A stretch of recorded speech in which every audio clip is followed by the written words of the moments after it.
নমস্কার, the design পডকাস্টে আপনাদের অনেক অনেক স্বাগত। আমরা এতদিনে অনেক ধরনের শিল্পীর সাথে আমাদের প্রোগ্রাম অনুষ্ঠান দেখেছেন আপনারা। আজকের যিনি শিল্পী রয়েছেন তিনি অবশ্যই অনেক স্পেশাল, বিশেষ আমার কাছেও।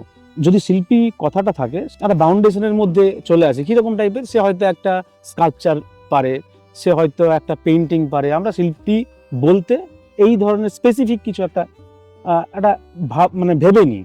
আজকে যিনি শিল্পী রয়েছেন তার বলতে বলতে আমার হয়তো শেষ হবে না। তার যে স্কিল, তার যে পরিসর রয়েছে, যেমন তিনি জর্জ টেলিগ্রাফে ফার্স্ট ডিভিশন ফুটবল খেলোয়াড় পারদর্শীভাবে তিনি খেলেছেন। তিনি যখন তুলি ধরেন, ছবি আঁকেন, তখন সাবলীল এতটাই যে তার স্ট্রোকের সাথে, তার আঁকার সাথে রামানন্দ স্যারের অনেকটা টাচ আছে এরকম ভাবা যায়, এতটা সাবলীল তার রং দেওয়া হোক, তার তুলি হোক। আবার তিনি যখন গান করেন লোকসঙ্গীতে, অপূর্ব তার গলা। শুধু গায়ক হিসেবে নয়, তিনি আবার লিখতেও পারেন, মানে গান নিজেই লেখেন, সুরও নিজে দিচ্ছেন। আপনার মনে হচ্ছে আমার বেশি হয়ে যাচ্ছে, ধারণা এখনো কমপ্লিট হয়নি। তিনি আবার বাদল সরকারের সাথে দীর্ঘদিন ধরে তিনি নাটক চর্চাও করেছেন, তিনি নাটক লিখতেও জানেন। আমার মনে হয় আমাদের এই ধরনের যিনি মানুষ রয়েছেন আমাদের কলকাতার বুকে, আমি অন্ততপক্ষে সম্মুখীন কখনো হইনি। তার এত দক্ষতা থাকা সত্ত্বেও তিনি যে জায়গায় চেয়েছেন, তিনি সেন্ট্রাল স্কুলে কাজ করার জন্য চাকরিও পেয়েছিলেন, তার ভালো লাগেনি। তার একটাই উদ্দেশ্য ছিল, এই এত কিছুর মধ্যে তার একটাই উদ্দেশ্য, তিনি শিল্পী তৈরি করার জন্যই তার জীবন, প্রাণ, মন নিবেশ করেছেন। আজকে আমরা আছি সেই মাটিতে, যেখানে নিয়ে সারাটা জীবন তিনি কাটিয়েছেন এবং সেই জায়গাটাকেই সেইভাবে তৈরি করেছেন। আমরা আছি তরুণদার কাছে। তরুণদা, আপনারা হয়তো অনেকে নাম শুনেছেন বা অনেকে নাম শোনেননি। যারা নাম শোনেননি তাদের জন্য আমি বলি, যারা নাম জানেন তারা তো এক কথাতে আপনি কলকাতার মানুষেরা বুঝে গেছেন কার কাছে আমি রয়েছি। যারা জানেন না তাদের জন্য একটু আমি বলে দিই সামান্য। আজকের আরো একটু অ্যাড করে দিই, মানে একটা মানুষের তো শেষ হয়, মানে এখানে কিন্তু কোনো শেষ নেই। এই মানুষটা দুর্গাপুজোর এখন বর্তমান যে রূপটা দেখছি, তার সব থেকে বড় অবদান তরুণদার রয়েছেন। আমার থেকে বয়সে অনেকটাই বড়। আমি ওনাকে স্যার বললেও আমার এই এলাকায় এসে বুঝতে পারলাম এখানে স্যার বা অন্যান্য কিছু টার্ম ইউজ করা যায় না। তাই উনি আমার কাছেও দাদা, ওনার থেকে বড়োর কাছেও দাদা, ওনার কাছে ছোটোর থেকেও দাদা। তাই আমার কাছে উনি অবশ্যই তরুণদা। নমস্কার তরুণদা, আমাদের অনুষ্ঠানে আপনাকে অনেক অনেক স্বাগত। আমি এখানে যখন এলাম আপনার কাছে শুধুমাত্র জানার জন্য, আমি যে ইনফরমেশনগুলো কিছু ভুল বললাম কিছু? না, না, একদম ঠিক আছে। মোটামুটি ঠিকঠাক আছে। তো আমি জানতে চাইবো যে আপনার জীবনের যে শুরুটা আছে, যেখানে আপনি ফুটবল খেলছেন, শিল্প চর্চা করছেন, এই সময়কার আমরা ব্যাপারটা জানবো। নাটক, গান এটা একটু পরে, আর যে এখন যেখানে রয়েছি সেই বিষয়টা একটু পরে আসবে। প্রথম আমি ছোটবেলা থেকেই ফুটবল খেলতাম। আমি খুব ভালো ড্রিবলার ছিলাম। ড্রিবলার মানে ড্রিবলিং করতে পারতাম। আচ্ছা। তো ফলে কি হচ্ছে, আমাকে বড়দের সাথেও খেলতে হতো। কলকাতা মাঠের বিখ্যাত প্লেয়ার যারা ছিল তখনকার দিনে, বিভিন্ন জায়গায় যেতাম, তাদের সাথে আমাদের খেলা হতো। তো সেই খেলা, এসব বিমলদা বলে আমাদের পাড়ায় একজন আছে, যে আমাকে জজ টেলিগ্রাফে নিয়ে যায়। সেখানে বলরামের কোচিংয়ে আমি মাস তিনেক প্র্যাকটিস করেছি। তারপরে একটা একটু গেম টেম কিছু খেলেছি। তো সেই খেলার সূত্রে আমাদের একটা 5 টাকা দেওয়া হতো, আর একটা টিফিন লাঞ্চ খেলা শেষ হলে প্র্যাকটিসের পর। তো আমরা সেটা নিয়ে, আমার খুব ইচ্ছে হতো যে কলকাতায় যে বড় বড় সিনেমা হল আছে শুনেছি, ওই সিনেমা হলে সিনেমা দেখতাম। আর চিড়ে বাদাম খেতাম খুব, ছাতু গুলে এরকম গোল করে পাকিয়ে এরকম সব খাবার টাবার খাওয়া যেত। খেয়ে কলকাতায় দেখা। তো একদিন পার্ক স্ট্রিট থেকে হাঁটছি, হেঁটে আমি একটু হেঁটে হেঁটে আসছি। এসে দেখি এই একটা জায়গায় বোর্ড, মিউজিয়ামের পাশে। তো দেখি একটা বোর্ড লাগানো আছে, government college of art and craft. দেখে তো আমি খুব ঘাবড়ে গেলাম।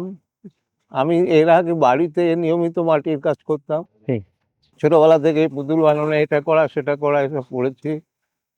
এবং সেগুলো থেকেই আমার একটা ভালো দক্ষতা ছিল। তাই আমি বললাম যে তাহলে তো এই কলেজে পড়া যায়। তো সেই সময় নক্সভিল পিরিয়ড, আমি বিবেকানন্দ কলেজে আর্টস নিয়ে পড়ি। আর আমাদের কলেজে বোম পড়তো গেটের সামনে, ফলে কলেজ যাওয়া বন্ধ হয়ে গেল, কলেজে যেতাম না। তো তখন কি খোঁজ করতে করতে করতে ওই কলেজে ভেতরে ঢুকে পড়ি, আর্ট কলেজে। সেইটা আমার জীবনের একটা টার্নিং পয়েন্ট। মানে এত ভালো লেগেছিল যে এইভাবে তো আর্ট করা যায়। তো আমি জিজ্ঞেস করে বলি, মে মাসে আমাদের ফর্ম দেবে, পরীক্ষা হবে, তারপর পরীক্ষা দিয়ে এখানে চান্স পাওয়া যায়। তা আমি তো ফর্ম-টর্ম ফিল আপ করে আমার অ্যাডমিট কার্ড ফ্যাড সব নিয়ে দিলাম। তো আমাকে ওরা ডাকলো ইন্টারভিউতে। আমার ৬ নম্বরে নাম উঠেছে, নেবে ২০ জন। তা আমি চান্স পেয়ে গেলাম। এটা একটা মানে এটা আমি কোনোদিন ভাবিনি যে আমি এরকমভাবে একটা চান্স পেয়ে যাবো। না, আমি যদি বলি চান্স পেয়েছেন আপনি, আমরা যতটা জানি যে গভর্নমেন্ট আর্ট কলেজে চান্স পাওয়াটা খুব কঠিন। হুম। তার মানে তার আগের থেকে আপনার সেই মানে মাটিটা তৈরি আপনার ছিল, হ্যাঁ, ছিল। ওই তাই যে না? আমি বললাম না, আমি মাটি হ্যাঁ, ঘাঁটতাম, সবকিছু বানাতাম। সেই সব ভেবে শেষে খোঁজ করতে এরকম মিউজিয়ামে স্কেচ দেখি যে ছেলেমেয়েরা স্কেচ করতে। সেটাই। তো আমি স্কেচ করছি, আমি দেখছি ওদের থেকে ভালো হচ্ছে। ঠিক। মানে এরকম। এটাও একটা ঘটনা যে চান্স পাওয়ার কারণ আরকি, ভালো আঁকা। এমনিতে তো নেবে না, প্রায় ৩,০০০ ছেলেমেয়ে পরীক্ষা দেয়। তার থেকে একজন এরকম তো ২০ জনকে নেবে। সেটাই। এটা খুব একটা ইয়ে। তো এই সুযোগটা আমি বাড়িতে পর্যন্ত জানাইনি। যদি কলেজ ছেড়েছি বলে আমাদের বাড়িতে সবাই হাই এডুকেটেড, তারা পড়াশোনা করেই বড় হয়েছে। তো আমি আর্ট কলেজে ভর্তি যে আমি বাড়িতে জানাইনি। তখন এইটা একটা দারুণ গল্প। ৳১৭০ লাগবে আর্ট কলেজে ভর্তি হতে। তো প্রিন্সিপালকে গিয়ে বললাম, "স্যার আমি না, আমাকে তো এই টাকা নেই। আমি টাকাটা জোগাড় করে দেবো। আমার নামটা বাদ দেবেন না।" ঠিক আছে? ঠিক। আমি বললাম, "ঠিক আছে।" ওর মধ্যে পুজোর ছুটি পড়ে গেল। পুজোর ছুটিতে আমি গড়িয়াহাটাতে চটের ব্যাগ বানিয়েছিলাম। আচ্ছা। তাতে ওই বেনি তো পার্ক দিয়ে বেনি মোড়ে হ্যাঁ, হ্যাঁ। এরকম একটা কাজ আমাদের বাড়িতে হতো। তা আমি ওই মেশিন পেয়েছি আর ওই চটের ব্যাগ পেয়েছি আর ওইসব বাঁধ বানানোর জিনিসপত্র সিল করে প্রায় ২০টা ব্যাগ কাঁধে করে নিয়ে গড়িয়াহাটার মোড়ে চলে যাই। আচ্ছা। পুজোর আগে, মানে ধরো ১৫ দিন আগে। ওইখান থেকে একটা ব্যাগ তখনকার দিনে ৳৩৫-৪০ করে এরকম বিক্রি হয়েছে। এইটা করে ২-৩ দিন আমি ওরকম ব্যাগ নিয়ে দাঁড়িয়ে সব ব্যাগ বিক্রি করে ৳১৭০ পেয়ে যাই। পেয়ে গিয়ে আমি ওখানে আর্ট কলেজে গিয়ে ভর্তি হই। এইবার ভর্তি হয়ে যাওয়া আসার টাকা কি হবে? আমার তো এসব বাড়ি থেকে তো পয়সা দেবে না, জানেন না। মানে চাইতো কারো কাছে পয়সা চাওয়া যাবে না। তখন কি করলাম যে একটা আমার এক রিক্শাওয়ালা বন্ধু ছিল। সে খুব গান গাইতো। তো সেটা বকুলতলাতে। তা আমি বললাম, "এই তোমাদের পুরনো রিক্সা আছে, কেউ বেচবে?" তখন বলল, "হ্যাঁ, একটা রিক্সা আছে। ৳২০০ দিলেও বেচে দেবো।" তা আমি কি করলাম, ওই রিক্সাটা নিয়ে সারিয়ে টারিয়ে ওদেরই চালাতে দিলাম। আমাকে জমা দিতে হবে। জমা মানে সারাদিন ও রিক্সাটা চালাবে, তার এগেইনস্টে আমাকে একটা ৳২.৫ জমা হচ্ছিল। মানে আপনি রিক্সাটা কিনে বিজনেস শুরু করলেন বলা বিজনেস যেতে পারে তো? করলাম। করে মানে ১ মাসের মধ্যে ২ টো রিক্সা হলো। হ্যাঁ, ওই যে ৫, ৳২.৫, ৳৫ আর খেলতে যাওয়ার টাকা-পয়সা এগুলো সব জমাতাম এবং আমি তখন একটা শুরু করলাম যে বাচ্চা ছেলেদের পড়ানো যায় কিনা। ঠিক, ঠিক। কারণ আমি হায়ার সেকেন্ডারি পাস করে গেছি তখন। ওই পড়াতে গিয়ে যেসব টাকা হতো তাই দিয়ে আমি আর্ট কলেজে যাই। আর্ট কলেজে ১ম বছর থেকে আমি মানে ফার্স্ট ক্লাস সেকেন্ড হয়েছি। Subrata first class first. এই রেজাল্টটা বদলায়নি ফাইনাল ইয়ার পর্যন্ত। মানে সুব্রত গঙ্গোপাধ্যায়। গঙ্গোপাধ্যায়, আচ্ছা, ও হচ্ছে ফার্স্ট ক্লাস ফার্স্ট। ঠিক। বিমল কুণ্ডু আমাদের ব্যাচের। আপনার ব্যাচমেট তাহলে হচ্ছে সুব্রত গঙ্গোপাধ্যায় আর হচ্ছে বিমল বিমল কুণ্ডু। কুণ্ডু। তো দিলীপ ও আছে, ব্যা ব্যা ইংল্যান্ডে আছে। তো আমাদের ব্যাচটা খুব স্ট্রং ছিল। তো করতে পাস করে গেলাম। এবার আমার ইচ্ছা হলো মাটির কাজ শেখার। তো আমাদের এসেছিল যে মাস্টার না করে তুমি ওই যেহেতু শিখেছো ওটা, তুমি ৩ বছর মানে 3rd ইয়ার থেকেই স্কাল্পচার করতে পারবে। তার আগে আপনি পেইন্টিং নিয়ে মনে হয় তা করেছিলেন। পেইন্টিং নিয়ে করেছি। ঠিক। এবার আমি ওখানে ঢুকে গেলাম। ওইখানে ঢুকে আমি স্কাল্পচার নিয়ে পড়াশোনা করলাম আরো ২ বছর। ঠিক। সেখান থেকেও ফার্স্ট ক্লাস সেকেন্ড। বিমল হচ্ছে ফার্স্ট ক্লাস ফার্স্ট। একই গল্প। তো এই একটা যুদ্ধের মতো আরকি, ঠিক। কে কাকে টপকে যাবে। এই করে আর আমাদের টিচার বিকাশ ভট্ট ছিলেন। সব মানে বিরাট ভালো, গণেশ হালুই, উনি আমাকে খুব ভালোবাসেন, এখনো বাসেন। উনি সাথে এসেছিলেন। বিকাশবাবু তো মারা গেছেন। তো যাই হোক, এই স্নেহ ভালোবাসা পেয়ে আমি আস্তে যখন এই আর্ট কলেজে পড়ি তখন থেকেই আমার মাথায় এসছে যে শিল্প চর্চাটা শহর কেন্দ্রিক। ঠিক। ছবি এঁকে কোথায় জমা দিতে হবে? একাডেমি অফ ফাইন আর্টস আর নয় বিড়লা একাডেমি। তো আমি কলেজ থেকেই খুব ভালো অ্যাওয়ার্ড পেয়েছিলাম। গোল্ড মেডেল পেয়েছি। এবং একাডেমির অ্যানুয়াল শোতেও আমি একটা গোল্ড মেডেল পেয়েছিলাম। তো এইগুলো আমাকে আরো উৎসাহিত করেছে। ফলে কি আমার নামটা বেহালাতে বেশ লোকজন জানে। তো আমাকে আল্টিমেটলি সবাই ঘিরে ধরলো। তখন আমি বললাম, ঠিক আছে, কোনো জায়গা নেই। আমি একটা ৮০,০০০ টাকা খরচ করে সেই সময় একটা স্টুডিও বানালাম ৩ তলায়। বাড়িতে বলে দিয়েছিলাম, এটা না করতে দিলে আমি বাড়ি ছেড়ে চলে যাব। স্টুডিও বানিয়ে ছবি আঁকা, আর সেখানেই সব আড্ডা, বসা, চলা, এইটা শুরু হলো যেটা হচ্ছে বকুলতলার বাড়িতে। বকুলতলা বাড়ি। আর পুরো 3 তলাটাই হচ্ছে স্টুডিও বাচ্চাদের জন্য করে দিয়েছিলেন? না, ওপরটা শুধু, শুধু উপরটা? ওপরটা। তারা বাচ্চারা শিখতো, আর সন্ধে হলে এরা ভিড় করতো। ঠিক। ওখানে একটা চাতাল আছে, আচ্ছা। এই চাতালের গল্প।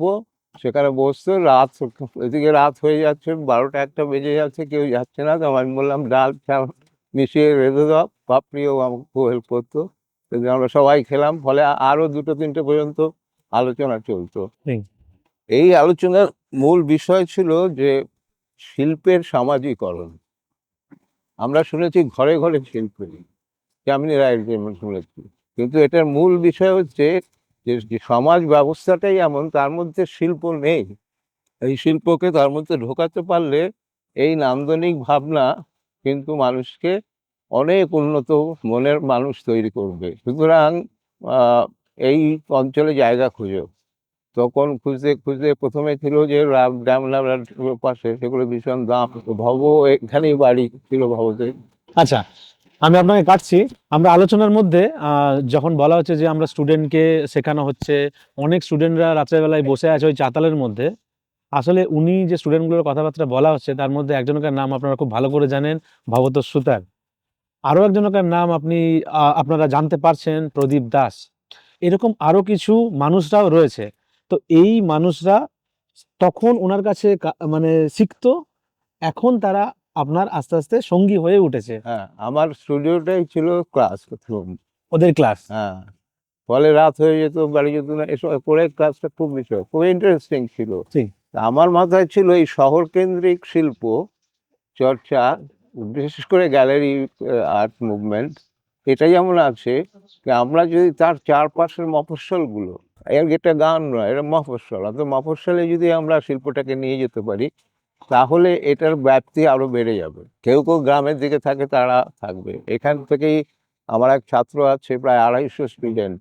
এখান থেকে অন্তত 7-8 কিলোমিটার যেতে হবে। ঠিক। সেটা বাগপোতা, ওখানেই ওর বাড়ি, ও ওখানে স্কুল চালায়। তো এই করে করে ছেলেরা যারা থেকে গেল, এখানে একটা বিষয় আছে, আমরা যারা থেকে গেলাম তারা সবাই মাইগ্রেটেড, বাংলাদেশ থেকে এসেছি।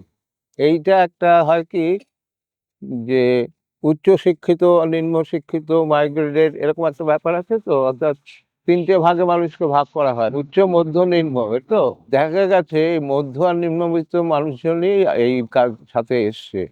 এভাবে এই অঞ্চলেই এটা করা হবে। তখন কি হলো, যে আমরা প্রথমে নাম দিলাম এনভায়রনমেন্টাল আর্ট, ঠিক। To create environment about art in our locality. সেই সামাজিকরণের প্রসঙ্গ, তার একটা নামীকরণ হলো এনভায়রনমেন্টাল আর্ট। সেইটা নিয়ে তো খুব হলো। আমরা গ্রামে গ্রামে সমস্ত প্যানেল বানিয়ে, রিক্সা করে নিয়ে, ছবি কাঁধে করে নিয়ে গ্রামে গ্রামে এক্সিবিশন করতাম। প্রচুর এক্সিবিশন করেছি সেই সময়। আমি অন্তত 7-8 বছর টানা। মানে গ্রামের মানুষদেরকে শিল্প দেখাচ্ছেন? করে মানে এই অঞ্চলের এমন মানুষ জানে না চাঁদরাট কি এবং কারা কারা সেখানকার এইটা। সেটা তুমি ধরো ব্যানার্জি হাট থেকে আরম্ভ করে এইদিকে ঠাকুরপুকুর, ফিলপাড়া হয়ে চৌরাস্তা দিয়ে এই যে বৃত্তটা, এই বৃত্তটা, এইটাতে আমাদের আমি একটা এদের সঙ্গে আইডিয়া তৈরি করেছিলাম। এর একটা কেন্দ্রবিন্দু তৈরি করতে হবে। একটা কেন্দ্র না থাকলে তার বৃত্তটাকে ধরা যায় না। কেন বৃত্তটা চাই? বৃত্তটা হচ্ছে চাষবাস করা, যেমন জমিতে চাষবাস হয়, আমরা সবাই মন চাষা হয়ে যাব। ঠিক। মানুষের মন তাকে করে শিল্প হবে তার ওপর। তাই এই টোটাল 4 মাইলস এরিয়াটা হলো একটা ক্যানভাস। ঠিক। ক্যানভাসটা কাদের? আমার নয়, আমাদের সবার। আমরা সবাই যদি এখানে স্কেচ করে টেচ করেই তো শিখে টেকে গেছি, তো এই এরিয়াটাতে আমরা এই শিল্প ভাবনা, শিল্প পরিসব করবো, এবং দীর্ঘদিন ধরে সেটা করছি। এবং আমাদের এই নিয়ে 7-8টা প্রজেক্ট আছে। পড়শি বলে একটা পোশাক আছে, সরসোনাই অঞ্চলটার নাম সরসোনা থেকে জানা বলে একটা প্রজেক্ট আছে। আর তার সাথে এই পুজোর ভাবনাটা আমাকে ঠিক ধরায়। অমর একটা স্কুল চালাতো শিলপাড়ায়, তো ওই শিলপাড়ায় অমর আমার সাথে যোগাযোগ রাখতো, কারণ ও আমার জুনিয়র অনেক। কলেজ থেকে আমরা যাবে বেরিয়ে যাবে, সেবার ও ঢুকেছে তখন, অথচ বেলার ছেলে, তাই যোগাযোগ আছে। এর এমনি সাথে চেনা পরিচয় আগের থেকে ছিল? ছিল ছিল তো অমরকে বলো যে এই যে পুজোটাকে বড় করা যায় কি করে। আমরা যে ক্লাবে ক্লাবে গিয়ে যদি বলি, যখন এক্সিবিশন করলাম তারা জায়গা দিচ্ছে, তাহলে আমরা তো এটাও বলতে পারি যে পুজোটা আমরা বদলে দিতে পারি। তো সরাসরি খুব প্রাথমিকভাবে শুরু হলো ওই চৌরাস্তার পাশেই একটা ক্লাব ছিল, মানে এই বেহালার মধ্যে। আর একটা ক্লাব তো তুমি জানোই, বরিশা ক্লাব। তো সেখানে আমরা প্রথম পুজো করি। ও শিলপাড়ার মোড়ে একটা ক্লাবে পুজো করে। তখন থেকে এশিয়ান পেন্টস শুরু হয়েছিল, এবং অমর প্রথম এশিয়ান পেন্টস পেল পুজো করে ওইটা। বিকাশবাবু প্রাইজ দিতে এসেছিল, আমার এখনো মনে আছে, ঠিক আছে। তখন আপনি পুজোতে আসেননি? না, আমি তখনও করি। আপনি তখনও করছেন না? তার পরের বছরই আমরা পুজো করেছি, সেটাও ওই শিলপাড়াতে। শিলপাড়াতে। এই করে করে আস্তে আস্তে ভবকের এখানকার সবচেয়ে বড় ক্লাব হচ্ছে বরিশা ক্লাব। ওরা কি হলো, এক হয়ে গেল। ওদের দুটো ক্লাব ছিল, তখন ওই ভবকে ওরা ডেকে নিল। এই কাঠপুতলি যে হয়েছিল, হ্যাঁ, হ্যাঁ। সেইটা প্রথম ভবর কাজ ওখানে। সে দারুণ, এশিয়ান পেন্টস পেয়েছে, হইচই ইত্যাদি। তারপর 2010-এ আমি একটা পুজো করি, সেটা হচ্ছে ওই সেই বৃষ্টি কলসি সাজিয়ে টাজিয়ে, মনে আছে? ঠিক ঠিক। সেই ওপরে মেঘ করে সেটা হয়। তো আমার এসেছিল দল ছোটদের নিয়ে কাজ করব। প্রদীপ টদীপ তখন আমার সাথে কাজ করতো, আরো অনেক ছেলে মেয়ে তারা শিখতো। তো অদ্ভুতভাবে ওরা কিছু টাকা পয়সা পেতো, আর আমরা কি করতাম, আমার পুজো যেটা হবে সেটা দলের কাজে লাগবে। আচ্ছা। অন্তত 50% সবাই দিলে আমরা দল, এটা হচ্ছে দলের সবাই মিলে করেছি। তখন ভবু দিয়েছে, সবাই দিয়েছে, এই করে করে এমন কথা ছিল যে এখানে 12টা পিলার আছে, একতলা হয়েছে। এই 12টা পিলারকে এক একজনকে 12 জনকে 12টা পিলারের দাম দিতে হবে। বাহ। তো এই করে এই পিলার গুলো গড়ে উঠেছে। এই যে একটা বন্ডিং নিজেদের মধ্যে, আর এই দীর্ঘদিন একসাথে থাকা, এরাই আমার ছাত্র বলি না, আমি ছাত্র বন্ধু বলতাম। ছাত্র বললে না একটু ছোট করা হয়। তো ছাত্র বন্ধু মিলে এখন বলি না আমি নয় আমরা, আমরা। সোজা কথা, আমরা সবাই মিলে এই দলের এই বিল্ডিং তৈরি করেছি। প্রত্যেকে ইন্ডিভিজুয়াল সমস্ত করেছে, এইটাকে উঁচু করে টোরে ইত্যাদি। এবং এটার ডেভেলপমেন্টের প্রশ্নে আমরা শান্তিনিকেতনে একটা বড় জমি, প্রায় 2 বিঘের কাছাকাছি জমি কিনেছি। সেইখানে আমরা আবার চাঁদহাটের একটা এক্সটেনশন এক্সটেনশন প্রোগ্রাম জন্য, সেটা অন প্রসেস, মাটি টাটি পড়েছে, বেড়া টেড়া দিয়ে ঢেকে রাখা আছে। এই হচ্ছে চাঁদের হাট। চাঁদের হাটে এরকম হয়নি কোনো বছর এশিয়ান পেন্টস ঢোকেনি। ঠিক। এইটা একটা হিসাব, মানে এই যে আমরা 2000 থেকে এই পুজো শুরু করেছি, সেটা কিন্তু থেমে থাকেনি। সব হিসেব করলে 50-50 বেরিয়ে গেছে। এখন এইটা মানুষ বুঝতে পেরেছে যে চাঁদের হাটের ছেলে মেয়েরা যে কি কাজটা করে, তার মধ্যে একটা কিছু ঘটবে। ফলে যারা ক্লাব সংগঠন তারা এদের লাইক করে। সুতরাং এইভাবে ভবকে তো তুলনাই হয় না। প্রদীপ এত তার থেকে অনেক ছোট, সেও কাঁপিয়ে দিচ্ছে। এতে সব অন্যান্য লোকেদের সন্দেহ হচ্ছে যে এই কি চাঁদের হাটের 5-6টা পুজো, তার মধ্যে 4টেই চলে গেল। সেটাই তার সেটাই। মানে কি একদিন ভেতরে ভেতরে এদের কিছু একটা আছে তাতে। ঠিক। হ্যাঁ, মানে এরকম নানান বাঙালি তো, একটু বাঙালিদের বেশি হচ্ছে যে এ করা, কিন্তু এটা যে আমাদের কোনো ব্যাপারই নয়, আমাদের যোগ্যতা দিয়েই আমরা এটা করেছি। এইটা বুঝতে গেলে চাঁদের হাটে আসতে হবে ঠিক। এবং তাঁত শিল্পীদের সাথে কথা বলতে হবে, তখন বোঝা যাবে যে হোয়াট ইজ চাঁদের হাট, মানে তাদের জীবন যাপনটাও বুঝতে হবে যে কি হচ্ছে। কি আমরা হচ্ছে। আমরা এখানে দেখতে পাচ্ছি যে আপনাদের যারা মেম্বাররা রয়েছে, আমি যদি ভবদার বলি, আপনারটা ওখানে রুম রয়েছে, আপনি এখানেই থাকেন, হুম, ভবদার এখানে এখানে থাকেন, থাকে, প্রদীপদা তুই এখানে, এখানে মানে থাক। সবাই এখানে হ্যাঁ হ্যাঁ, থাকছে। একসাথে। পিন্টু ওই ভেতরে আছে। আমাদের এটা ছিল ওই যে পাড়ার ভেতরের মধ্যেই চাঁদের হাট, তার ফলে যেদিকে যাবে চাঁদের হাটে সে মিলবে। তো এখনো এখানে সন্ধেবেলা হলে 2-5 জন লোক ঢুকে যাচ্ছে, সকালবেলা ঢুকে যাচ্ছে।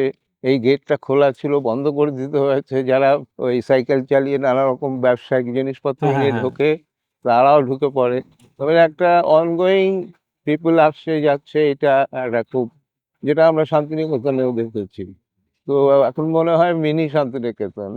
এবং এখানে একটা আমার একটা ইচ্ছা ছিল, আমরা ফুলের গাছের যেমন লাগাবো, তার সাথে ফলের গাছ বেশি লাগাবো।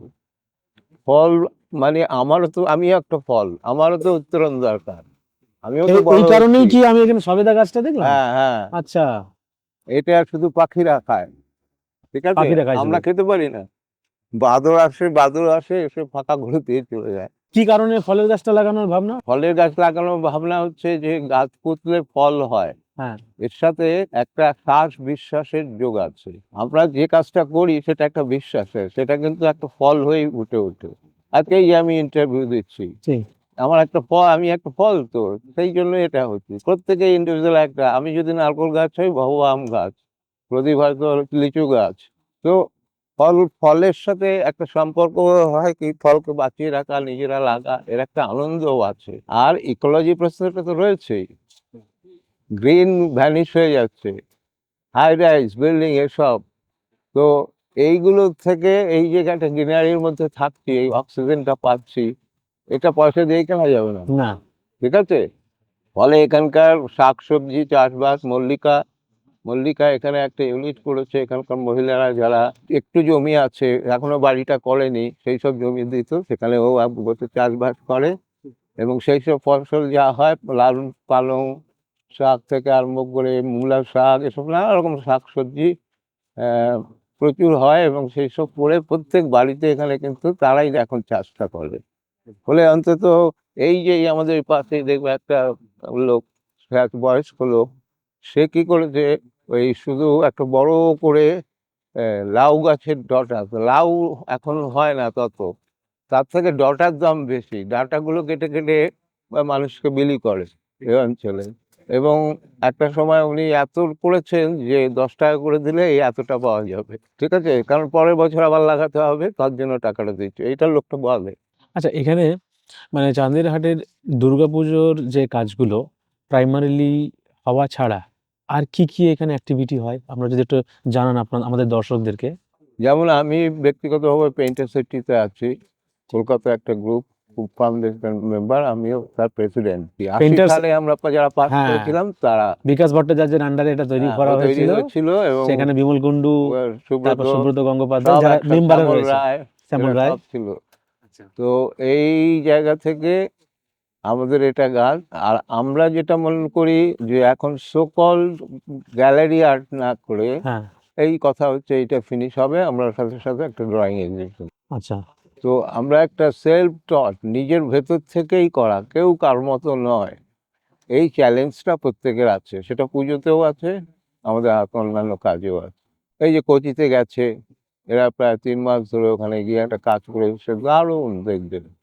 আর জনজীবনের এই সামাজিক, ওখানে আবার একটা নৌকো করেছে, নৌকোটাকে কি বলা হয়, দেহতরী। ঠিক।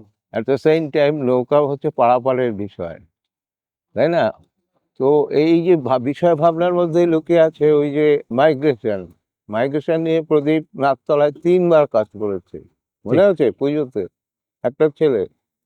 তো এই আর কি, যে আমরাই আমাদের কথা বলছি, চেষ্টা করছি। আর মাধ্যমটা এখন জল ভাত, প্রচুর কাঠ কাটা, ওই কাটা, ওইসব মিস্ত্রিরা আমাদের সাথে থাকে, পরিচিত মিস্ত্রি, তারা ডাকলেই চলে আসে, যে যখন যা কাজ করি এটা করি।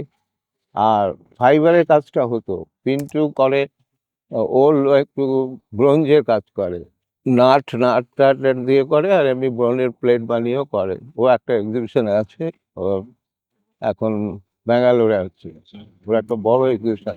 ঠিক, ঠিক, ঠিক। আমরা জানি যে আর্ট কলেজে যারা স্টুডেন্টরা প্রত্যেক বছর এক্সাম দিয়ে যারা এন্ট্রি পায়, তার ম্যাক্সিমাম টিউশনটাও এখান থেকে হয়, মানে তার প্র্যাকটিসটাও। হ্যাঁ, সেটা কি প্রি আপনার আন্ডারে না চাঁদের হাটের আন্ডারে না পুরোটা? না, এটা একদম আমি চালাই এখনো, আচ্ছা, pre collegiate education. Pre collegiate education এটা, তাই তো? এটা এরা এখন 2 বছর শিখলো, তারপর পরীক্ষা দিল, চান্স হয়ে গেল। গতবার 10 জন চান্স পেয়েছে এই সব কলেজগুলো ঠিক। কলকাতায়, তারা কি বাইরের থেকে সব এখানে আসে? সব এখানে আসে।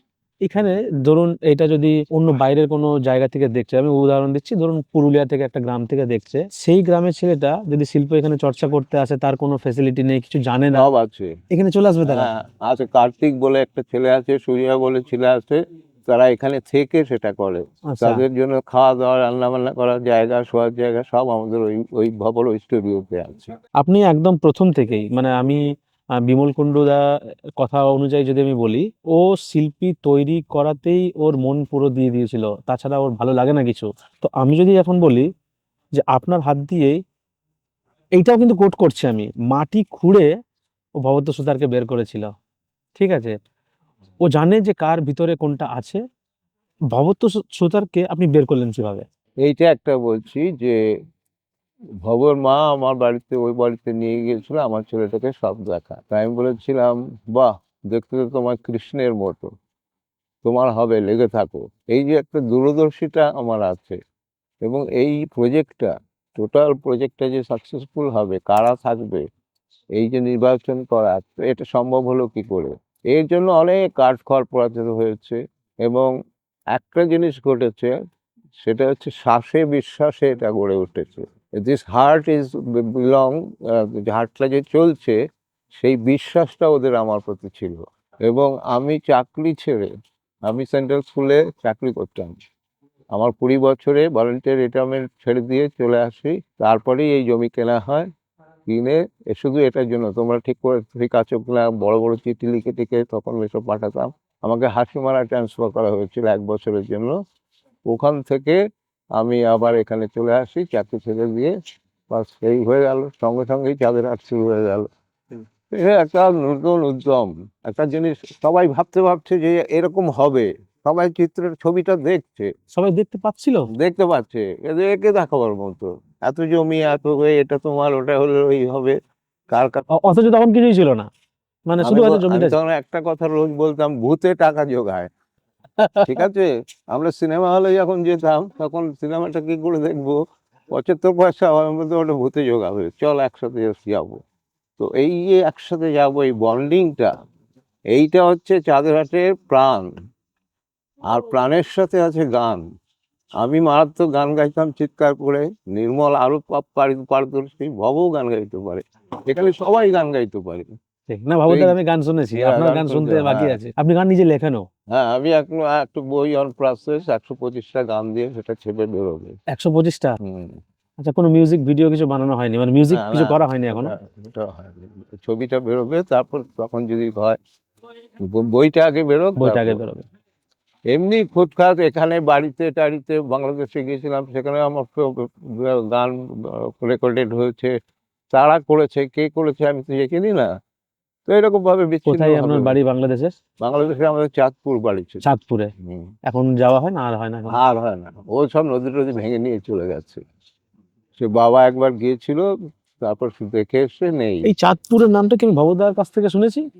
ভবন ওই ভব যেখানে ভবদা ছোটবেলায় ছিল। যেটা ওর হচ্ছে বরিশাল। ঠিক ঠিক ভবদের বরিশাল, আমাদের ঠিক। চাঁদপুর। আমি ভবদের মামার বাড়ি গিয়েছিলাম, বাংলাদেশে যখন গিয়েছিলাম তখন বেড়াতে গিয়ে। আপনি লোকসঙ্গীতটাই স্পেশালি গান করেন?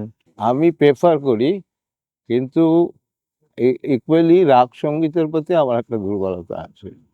ফলে আমি যে গানগুলো সুর করেছি সেগুলো কিন্তু একটা রাগাশ্রয়ী, আচ্ছা। এবং তার সাথে ফোক মিলেছে। এখন আমি তুমির গান আমি লিখিনি। হ্যাঁ হ্যাঁ। আধুনিক গান তো শুধু আমি, আই আই লাভ ইউ ছাড়া গান নেই, এই কথাটা আমি লিখিনি। আচ্ছা, মানে আপনার গান অনেকটাই মাটি, মানুষ, প্রকৃতি নিয়েই গানটা। গানটা, আমরা কি তার এক ঝলক পেতে পারি? হ্যাঁ, শিওর। চাঁদের সাথে রাইতের পিরিত, ফুলের সাথে ফল। হেই, চাঁদের সাথে রাইতের পিরিত, ফুলের সাথে ফল। প্রেম তো দেখি মাটির কোলে, প্রেম তো দেখি মাটির কোলে, আকাশ বুকে জল। প্রেম তো দেখি গাছের ছায়ায়, চাঁদনি রাতের পথের বাঁকে। পথ হারায় এক পথের পথে, দিন রাত্রির ছবি আঁকে, দিন রাত্রির ছবি আঁকে, দিন রাত্রির ছবি আঁকে। আচ্ছা, অপূর্ব, মানে এই এই লেখা সুর সবই সব আপনার। আমার। আমরা আর একটা অন্য ধরনের কিছু সুর পেতে পারি? হুম, তাহলে আমরা বুঝতে পারবো যে কি ধরনের একদম আপনার সুর একদম। আছে। বদলে তো ভাই যাচ্ছে সবই, দেখতে তুমি পাচ্ছ না, বদলে যাবার জাদু কাঠি, তারে তুমি চেনই না। জল বদলে বাতাস হলো, মেঘ বদলে জল, হাই! জল বদলে বাতাস হলো, মেঘ বদলে জল, আর মাটি বদলে মানুষ হলো, আর মাটি বদলে মানুষ হলো, ফুল বদলে ফল। কি হলো? বদ- বদলে তো ভাই যাচ্ছে সবই, দেখতে তুমি পাচ্ছ না, বদলে যাবার জাদু কাঠি, তারে তুমি চেনই না। আচ্ছা, মানে আপনার সুর মাঝে একবার আটকে গেছিল, সেখান থেকে আপনার ছাত্র বন্ধু ও সে ও আবার জুড়ে দিল। তো এই গান চর্চা, সঙ্গীত লেখা সবসময় এখানে তার একটা পাঠ, শিল্পর সাথে সাথে হুম, এটা কন্টিনিউ চলে। চলো, এটা একটা আহ গান চাঁদের প্রাণ। গান চাঁদাটার প্রাণ। এটা প্রত্যেকদিন কি সন্ধ্যেবেলায় কিছু বসে আসর? না না, তাহলে এরকম কোনো নিয়ম নেই। নিয়ম নেই? তবে বছরে আমরা নিজেরাই এরকম আড্ডা টাড্ডা হলে, নিখিল বলে আমার এক ছাত্র আছে, ও এলে গান বাজনা শুরু হয়ে যায়। শঙ্কর বলে একজন আছে, আসর বসে যায়। গরমের সময় এসব জায়গায় জোর হয়, আর বাকি সময়টা আমার ওই চাতালে হয়। চাঁদা লেখা গান হয়। অ্যাকচুয়ালি আমরা এখানে বলা নিষেধ যে কাকিমা জেঠিমা এখানে অ্যালাউ নেই। তো আমরা তরুণদার যিনি স্ত্রী রয়েছেন, উনি হচ্ছে আমাদের বৌদি। এটা আমাদের বৌদি মানে পুরো সবার বৌদি, ঠিক আছে? হুম। বৌদি বলেই রাখতে হবে। তো আমি যদি জিজ্ঞেস করি, বৌদিও প্লাস আপনিও নাটকের সঙ্গে একদম ওতপ্রোতভাবে জড়িত আছে। বাদল সরকার সাথে আপনি নাটক করেছেন, একটু জানতে পারি? হ্যাঁ, এটা হচ্ছে যে বেহালায় নাট্যচর্চা খুব প্রাথমিকভাবে আমি আমার বাসুদেবপুর ক্লাব প্রাঙ্গণে ছোটদের নিয়ে নাটক করতাম। তো আমরা ওকে নাটক বলতে, আমি তখন এই মিশ্র মাধ্যমের একটা ধারণা আমার মধ্যে ছিল, যেহেতু আমি গাইতে পারি, আমি নাচতে পারি, ধুনুচি নাচ অন্তত পারি, আমি আহ, বলতে পারি, বাচিক শিল্পী আবৃত্তি করতে পারি, সুতরাং নাটকটা নয় কেন? ফলে এইসব করে এটা করা শুরু হয়েছিল। তার সাথে সাথে মনে হলো যে বড়দের নিয়েও কাজ করা হোক। বড়দের নিয়ে কাজ আমি বাসুদেবপুর ওখানে করছি। সেই সময় আমার এক বন্ধু ছিল সরসুনাতে, আমরা ওনাকে পাঁচুদা বলতাম। আর মুকুল আমার বন্ধু ছিল, যে থিয়েটার করতো কলকাতায়। ওদের নিয়ে আমি ওখানে আয়না নাম দিয়ে একটা দল তৈরি করি। সেই দলটা হচ্ছে আয়না নাট্যগোষ্ঠী। এখন 38 বছর ধরে চলছে। এই ডিসেম্বরে ওদের 3 দিনের অনুষ্ঠান হলো, নাট্য উৎসব। প্রতি বছর এটা হবে। আর এই বাউলদার নাটকের একটা বৈশিষ্ট্য হচ্ছে, এগুলো সমস্ত গ্রাম অঞ্চলে হয়।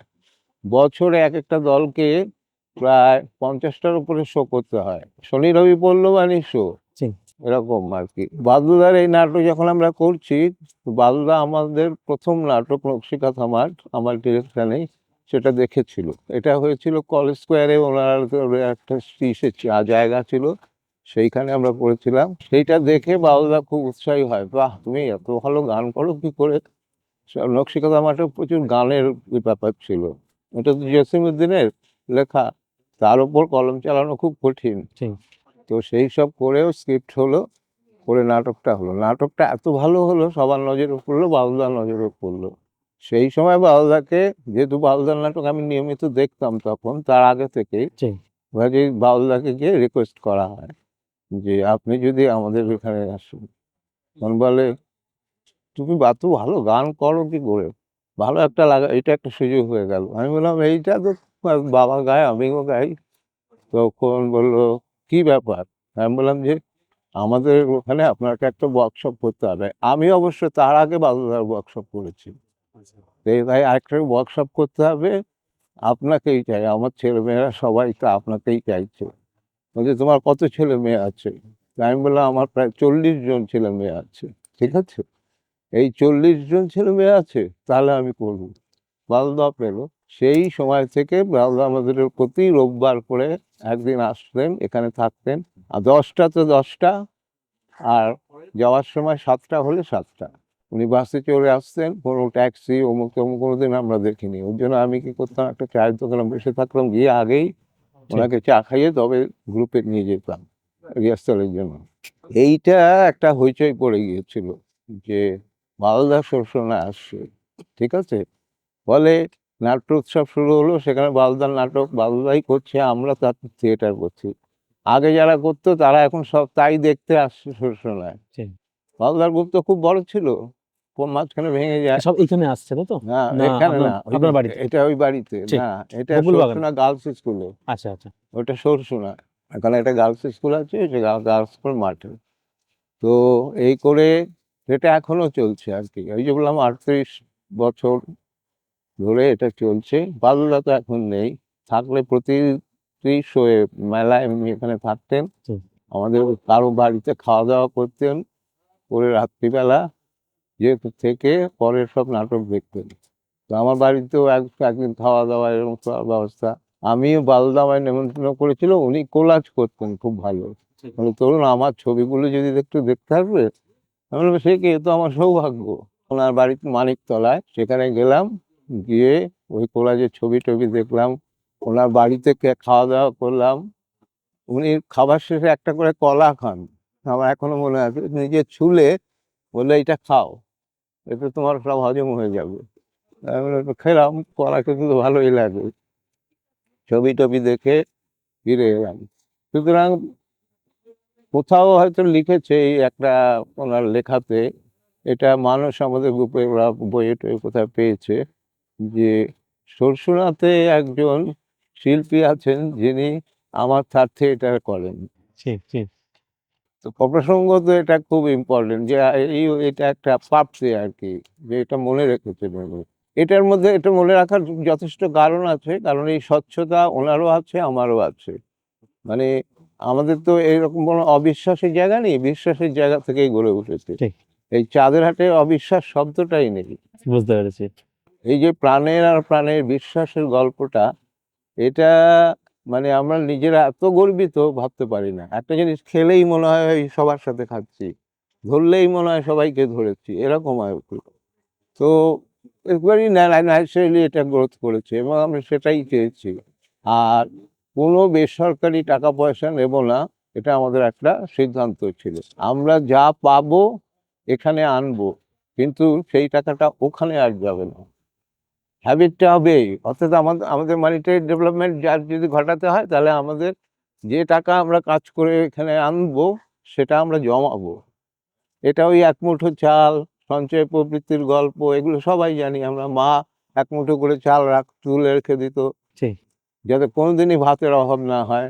তো এগুলো আমাদের ছোটবেলা থেকে দেখা শেখা, সেইটাও কিন্তু এখানে কাজ করেছে। এখন একজন খাওয়াবে, সবাই নিমন্ত্রিত হচ্ছে, তাদের ছেলেপুলে হয়েছে, বউরা হয়েছে, যে আজকে দেখবে সব আসবে। ঠিক, ঠিক। হ্যাঁ, সব। তো এইটা একটা ব্যাপার, যে আমরা এখন সব মিলিয়ে অন্তত 50-60 জনের একটা পরিবার। মেম্বার কতজন রয়েছে আপনাদের? মেম্বার? মেম্বার যদি বলো তাহলে আমরা 7 জন। নামগুলো জানতে পারি? হ্যাঁ, আমি বলি পঞ্চপাণ্ডব, আর আমি হলাম দ্রোণাচার্য, দ্রোণাচার্য। আর মল্লিকা হচ্ছে দ্রৌপদী। আচ্ছা। এই হচ্ছে মূল ফর্ম। যারা আর্থিক, মানসিক এবং উইথ হার্ট যারা চাঁদের হাট করে, এটা এটা পরিবারের থেকেও বেশি। হয়তো পরিবারের প্রশ্ন করে এখানকার এক টুকরো মাটি আমার পরিবারের থেকে যেটা দেখেছি, অভাব অনটন অমুক তমুক, বা এই যে ঝামেলা, সংসারের ঝামেলা টামেলা, এগুলো এখানে নেই। ঠিক। পুরো জিনিসটা একটা ভালো লাগা দিয়ে তৈরি হচ্ছে। এটার কারণ হচ্ছে প্রত্যেকদিন এটা উত্তোলিত হচ্ছে। এর শেপ থেকে, এর ফিজিক্যাল শেপ থেকে মেন্টাল শেপটাও প্যারালালি ডেভেলপ করেছে। এই যে মননের মন চাষা, এই চাষটা আমরা সবাই করি, সেটা শিল্পের জন্য, শিল্পের সামাজিকরণের জন্য। আপনি তো আপনার যে কর্ম ছিল সেই কর্মের মধ্যে ধরুন আপনি তৈরি করেছেন ভবদাকে, প্রদীপদাকে, মল্লিকাদিকে, সবাইকে তৈরি করেছেন। এই পরের প্রজন্ম কিভাবে এগোচ্ছে? সেটা এই যে যারা প্রি কলেজিয়েট এডুকেশন নিয়ে আছে, এখান থেকেই আজ এখানে প্রায় 3 জন ছেলে আছে যারা আমরা চাঁদের হাটে রেখেছি। তাদেরকে আপনি দেখতে পাচ্ছেন যে হ্যাঁ, ফিউচারে এই যে ঠাকুর বানাচ্ছে দেখবে, ওখানে 2 জন আছে। সেই মানসিকতা। সেই মানসিকতা। এরা পড়াশোনা করে এসে যদি চাঁদের হাটে থাকতে চায়, করতে চায়, হ্যাঁ, আশেপাশে জমি টমি কিনতে চায়, তখন তারা সেটা করতে পারবে। সেটাই, সেটাই। এইভাবেই স্প্রেড করবে। আর যেটা শান্তিনিকেতনে রয়েছে সেইখানেও কি সেখানে অ্যাকচুয়ালি সেখানে জমিটা শান্তিনিকেতনে রাখা হচ্ছে। শান্তিনিকেতনে প্রচুর বিদেশি লোক আসে। ঠিক ঠিক কলকাতায় এমন কোনো আর্টিস্ট আসে না যে শান্তিনিকেতনে যায় না। ঠিক ঠিক আরেকটা ব্যাপার হচ্ছে, সঞ্চয়নের সাথে আমাদের এখানে দীর্ঘদিন শান্তিনিকেতন নিয়ে আলোচনা হয়েছে। সঞ্চয়ন মানে কে? সঞ্চয়ন শান্তিনিকেতনের একজন শিক্ষক। আচ্ছা আচ্ছা সে ভালো আর্ট করে। তো সঞ্চয়ন ওরাও একটু বলেছে যে জায়গা টায়গা দেখা। তো জায়গা দেখাতে এখন ওই জায়গাটা হয়েছে, ঠিক। সেইটা ঘিরে টিরে রাখা আছে। এবার কনস্ট্রাকশনাল জায়গাটা ডেভেলপ করবে। কতদিনের মধ্যে তৈরি হবে ওটা? এটা বছর খানেকের মধ্যেই দেখা যাবে। একজনেরটা হয়ে গেছে, তাহলে তারা কেউ পেলেই পরের জন ও করবে। মানে একজন একজন করে হ্যাঁ, আবার রেডি এরকম করবে। করে হবে। যেমন আমি প্রথম করেছিলাম, তারপর ভাবও করেছে, তারপর দলেরটা হয়েছে, ঠিক। তারপর পরিবেশটা হয়েছে, ওইদিকে রাজুরটা হয়েছে। আচ্ছা এর পাশেই আছে রাজুরটা। আমরা আপনার যে জায়গাটা রয়েছে যেখানে চাতাল রয়েছে সেখানে কি আমরা যেতে পারি? হ্যাঁ, আমরা একটু দেখতে চাইছি আপনার যে কর্মস্থল রয়েছে যেখানে আপনি কাজকর্ম করেন, হ্যাঁ, সেটা আমরা যেতে পারি? হ্যাঁ, sure। আচ্ছা এইটাই হচ্ছে চান্দেরহাটের প্রথম প্রথম জায়গা। প্রথম বাড়ি ঘর হ্যাঁ তৈরি হয় চাঁদরাটের। আচ্ছা এই সেই চাতাল। এই সেই একটা একটা তো চাতাল বকুল বাগানে আছে। বাগান আছে, এখন সেম চাতাল। এখানে আমাদের খাওয়া দাওয়া, আড্ডা মারা, হ্যাঁ, গ্রুপ সম্পর্কে আলোচনা, সবকিছু এখানে হয়। আচ্ছা, আপনি এই তাহলে এখন এখানেই থাকেন? হ্যাঁ, এখন এখানে থাকি। এই ছবিটা অঞ্জন এঁকেছে। ঠিক। তার আগে এঁকেছে প্রদীপ ওটা। আচ্ছা তো ওই ছবিটা কিন্তু ফেড হয়ে গিয়েছিল বলে এটাকে আবার একটা নতুন করে এটা অঞ্জন করেছে। ঠিক মানে এটা আমাদের একটা এরপর চাই আমি ভাবো একদিন হয়তো আঁকলো। ঠিক মানে এখন ইনকমপ্লিট আছে। হ্যাঁ, ইনকমপ্লিট আছে। এটা আমার ছোট করে একটা স্টুডিও। আচ্ছা আমি কি করি, যখন এখানে ক্যানভাসটা রাখি তখন ওখান থেকে দেখতে পাই। ও আবার এই দিক থেকে আঁকলে এই পাশটা দেখতে পাই। বুঝতে পারছি যে সেই দূরত্বটা রাখা আছে হ্যাঁ, এখানে। সেইগুলো। এই তো চারুকলায় গিয়েছিল এই ছবিতে ৩টে ছবি, ঠিক। সেটা এক্সিবিট হয়ে গেছে।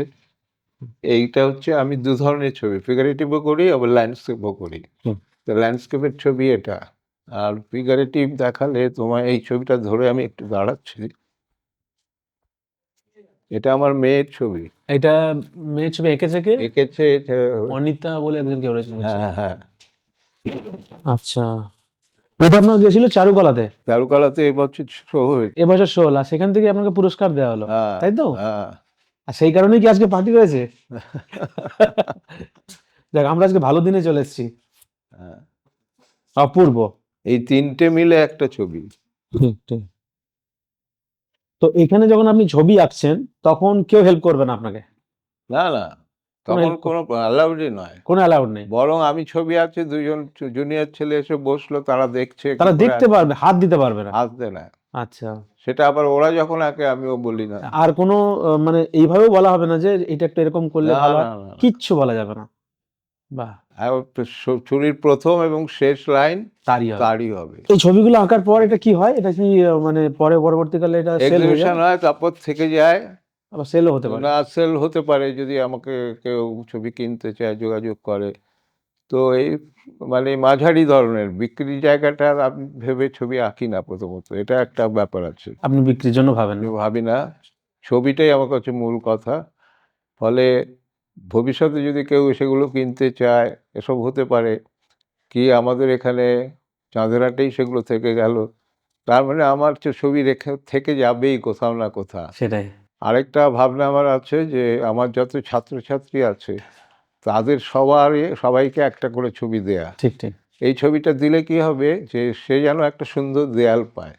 ঠিক। এইটাই আমার আশা। সুতরাং তাহলে আমার ছবি আর বাড়িতে থাকবে না। সে ঠিক জায়গা পেয়ে যাবে। আচ্ছা কত স্টুডেন্ট আপনার জীবনে হ্যাঁ, তৈরি করেছেন? হয়েছে। মিনিমাম ২৫০। ২৫০ স্টুডেন্ট?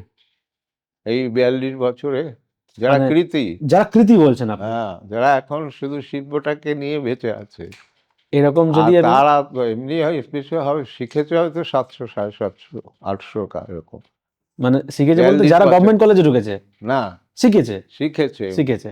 যারা এখন স্কুল এই অঞ্চলে আমার কাছে যারা শিখেছে প্রত্যেকে একটা করে স্কুল করেছে, কি ২টো করে স্কুল বাহ করেছে। বাহ কাজেই প্রত্যেকে শিল্পকে আশ্রয় করে বেঁচে আছে। সে মেয়ে হোক, ছেলে হোক। ওই যে বললাম যে ছেলেটি আ ২৫০ ছেলে মেয়ে নিয়ে, হ্যাঁ হ্যাঁ, টম, ওর নাম টম। টম। ওরই থাকে। তাদের শেখায়, তাহলে তার ইনকামটা ভাবো এখন।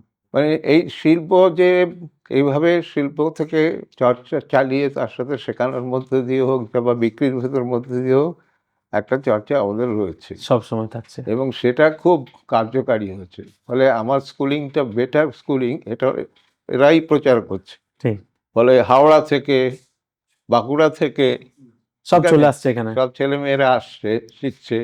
তারা কি করে থাকবে, খাবে দাবে, তার জন্য ব্যবস্থা আছে। এখানে তো মানে ফরেনাররাও আসে এখানে, হ্যাঁ, এটা তো তাই না? রেসিডেন্সিতে রেগুলার। রেসিডেন্সিতে এখন পর্যন্ত যেদিন থেকে এটা শুরু হয়েছে অন্তত 150 আর্টিস্ট, শিল্পী শিল্পী রেসিডেন্সিতে এসছে। এখানে এসছে এবং এরা এখানের পয়সা, আমরা পয়সা নিই না। আচ্ছা, আর রান্না-বান্নাটা ও নিজে করে খায়, বাজার-টাজার করে শিখে-টিখে। আর ও আমাদের সাথে, আমি দেখাবো একজন রেসিডেন্সিতে ইংল্যান্ড থেকে এসছে। তার একটা মানে এখন আছে? আছে। আচ্ছা, বাহ! দারুণ তো। তাহলে ওইটা দেখাবো। তো সেইটা ও আমাদের গিফট করে গেছে। ইংল্যান্ডের এক বিখ্যাত আর্টিস্ট, ঠিক, বয়স্ক লোক, সে চলে গেছে। তো এই করে চলছে। রেসিডেন্সিটা আমাদের খুব সাকসেসফুল ঠিক। এবং সবচেয়ে বড় যে এমন কোনো দেশ নেই যেখান থেকে আসেনি। আর এটাতে আপনার মানে কি বলে এক্সচেঞ্জও হচ্ছে এক্সচেঞ্জ হচ্ছে। শিল্পের, তাই এরা না? সমস্ত আমাদের প্রজেক্টর, নিজস্ব প্রজেক্টর আছে, দেয়ালে ফেলে ও ওদের কাজ দেখাচ্ছে। আর ও চাইছে আমাদের কাজ দেখতে। ঠিক। একটা এক্সচেঞ্জের জায়গায় হচ্ছে। প্লাস এখানে ডাইরেক্ট আমি দেখলাম আপনাদের ফার্নেস রয়েছে, হ্যাঁ, ডাইরেক্ট স্টুডিও রয়েছে, তো তারা হচ্ছে। কাজ সরাসরি করতে পারছে। এইখানে ৬০-৬৫টা যে পোর্ট্রেট, ওই যে লাইন দিয়ে ভব করেছে, এইটাই আমার সেই দুর্গাটা। এই হচ্ছে আপনার দুর্গা, তাই সেই তো? দুর্গা এটা টেরাকোটার। টেরাকোটা। একাডেমি, বিড়লা একাডেমিতে এরকম অঞ্চলে, কলকাতায় আমি এরকম ৪টে সোলো এক্সিবিশন করেছি। আচ্ছা, আর আর্ট বর্ডার লাইন বলে ইংল্যান্ডের একটা গ্যালারি, তারা আমার একটা সোলো করেছে। সেটা হচ্ছে পার্ক স্ট্রিটে একটা, বা আমার একটা বড় শো করেছে ঠিক। রেস্ট্রোস্পেক্টিভ যাকে বলে। আমাদের পরিতোষ সেন, পরিতোষ দা, উনি ওটা ওপেন করেছিলেন। আচ্ছা, সেখানে এই কাজটা ছিল। তো এটা টেরাকোটার। এটা পুরো টেরাকোটা। এটা অনেক দিন ধরেই রয়েছে এবং রং-টং একটু ঘষে রং নতুন করলে ঝকঝক করবে আবার। ঠিক। না, দেখে মনে হচ্ছে উডের এমন ওটা না, ফিনিশিং একদম রয়েছে। টেরাকোটা। এই ছবিটা তখন এমন কোনো পত্র-পত্রিকা নেই যেখানে ছাপা হয়নি। টেলিগ্রাফ থেকে আরম্ভ করে তখন যা ছিল, আনন্দবাজার, বসুমতী, অমুক-তমুক সব, এটার কিছু টাইমস নাম অফ আপনার ইন্ডিয়া, কাছে? দুর্গা, শুধু দুর্গা, তাই পুরো তো? দুর্গা। আচ্ছা, আপনার প্রতিদিন সকালবেলায় উঠে আপনার কাজ কি থাকে? এখন রিসেন্টলি আমি একটা ছবি এঁকেছি আমাদের পেইন্টার সেটটির। এই কাজটা করার জন্যই এখন আমি আছি। কাজটা করে রোল করে ফেলেছি। খালি খুলে আর দেখানো যাবে। সেটা নিয়ে ১২ ফিট বাই ৬ ফিটের একটা কাজ। আঁকা চলছে। আঁকা চলেছে, সেটা রোল হয়ে গেছে, কারণ ওটা এক্সিবিশন হলে যাবে, ঠিক। একাডেমিতে দেখা যাবে। এটা পেইন্টার সেটটির একটা শো। তাতে আমার ওই ছবিটা থাকছে, সেই কাজ করার জন্য এখানে করেছি। তবে একটা জিনিস বলছি, এত আঁকাআঁকি করেছি না, এখন লেখালেখিটা খুব ভালো লাগে। ঠিক, তো আমি এখন প্রচুর লিখছি এবং আমার লেখা এখানকার স্থানীয় বেহালা বিভিন্ন পত্র-পত্রিকায় ছেপে বেরোচ্ছে। ঠিক। আমি নিজে ছাপছি, পাঁচালিয়া লিখেছি। আপনার পাঁচালী নিজের লেখা? হ্যাঁ। আসুন, আমরা কি চলতে, চলতে সেই পাঁচালীটা শুনতে পারি? হ্যাঁ, হ্যাঁ। অজব দাসের মজার কথা বলবো কি রে ভাই, মজার মজার গপ্প সেথায়, মজার রসে মজেছে সবাই, মজার কথা শুনলে তবে আমি যে মজার কথার বুড়ি, যেন শীতের রাতের গপ্প বলার থুরথুরে এক বুড়ি রে ভাই, থুরথুরে এক বুড়ি। তাই প্রথমেই বলি মজার কথা, বুড়ির আছে ছোট্ট দাড়ি, যেন বিষ মাখানো বিছুটি পাতা, ধরলে বলবে হরি হরি। ঠিক। বিষের কথা উঠলো যখন, তখন বিষের কথাই বলি, চেয়ে দেখ নিজের দেশটা, এই বেলাডারের থলি রে ভাই, বেলাডারের থলি। আর এটাকে কি পাঁচালী বলে?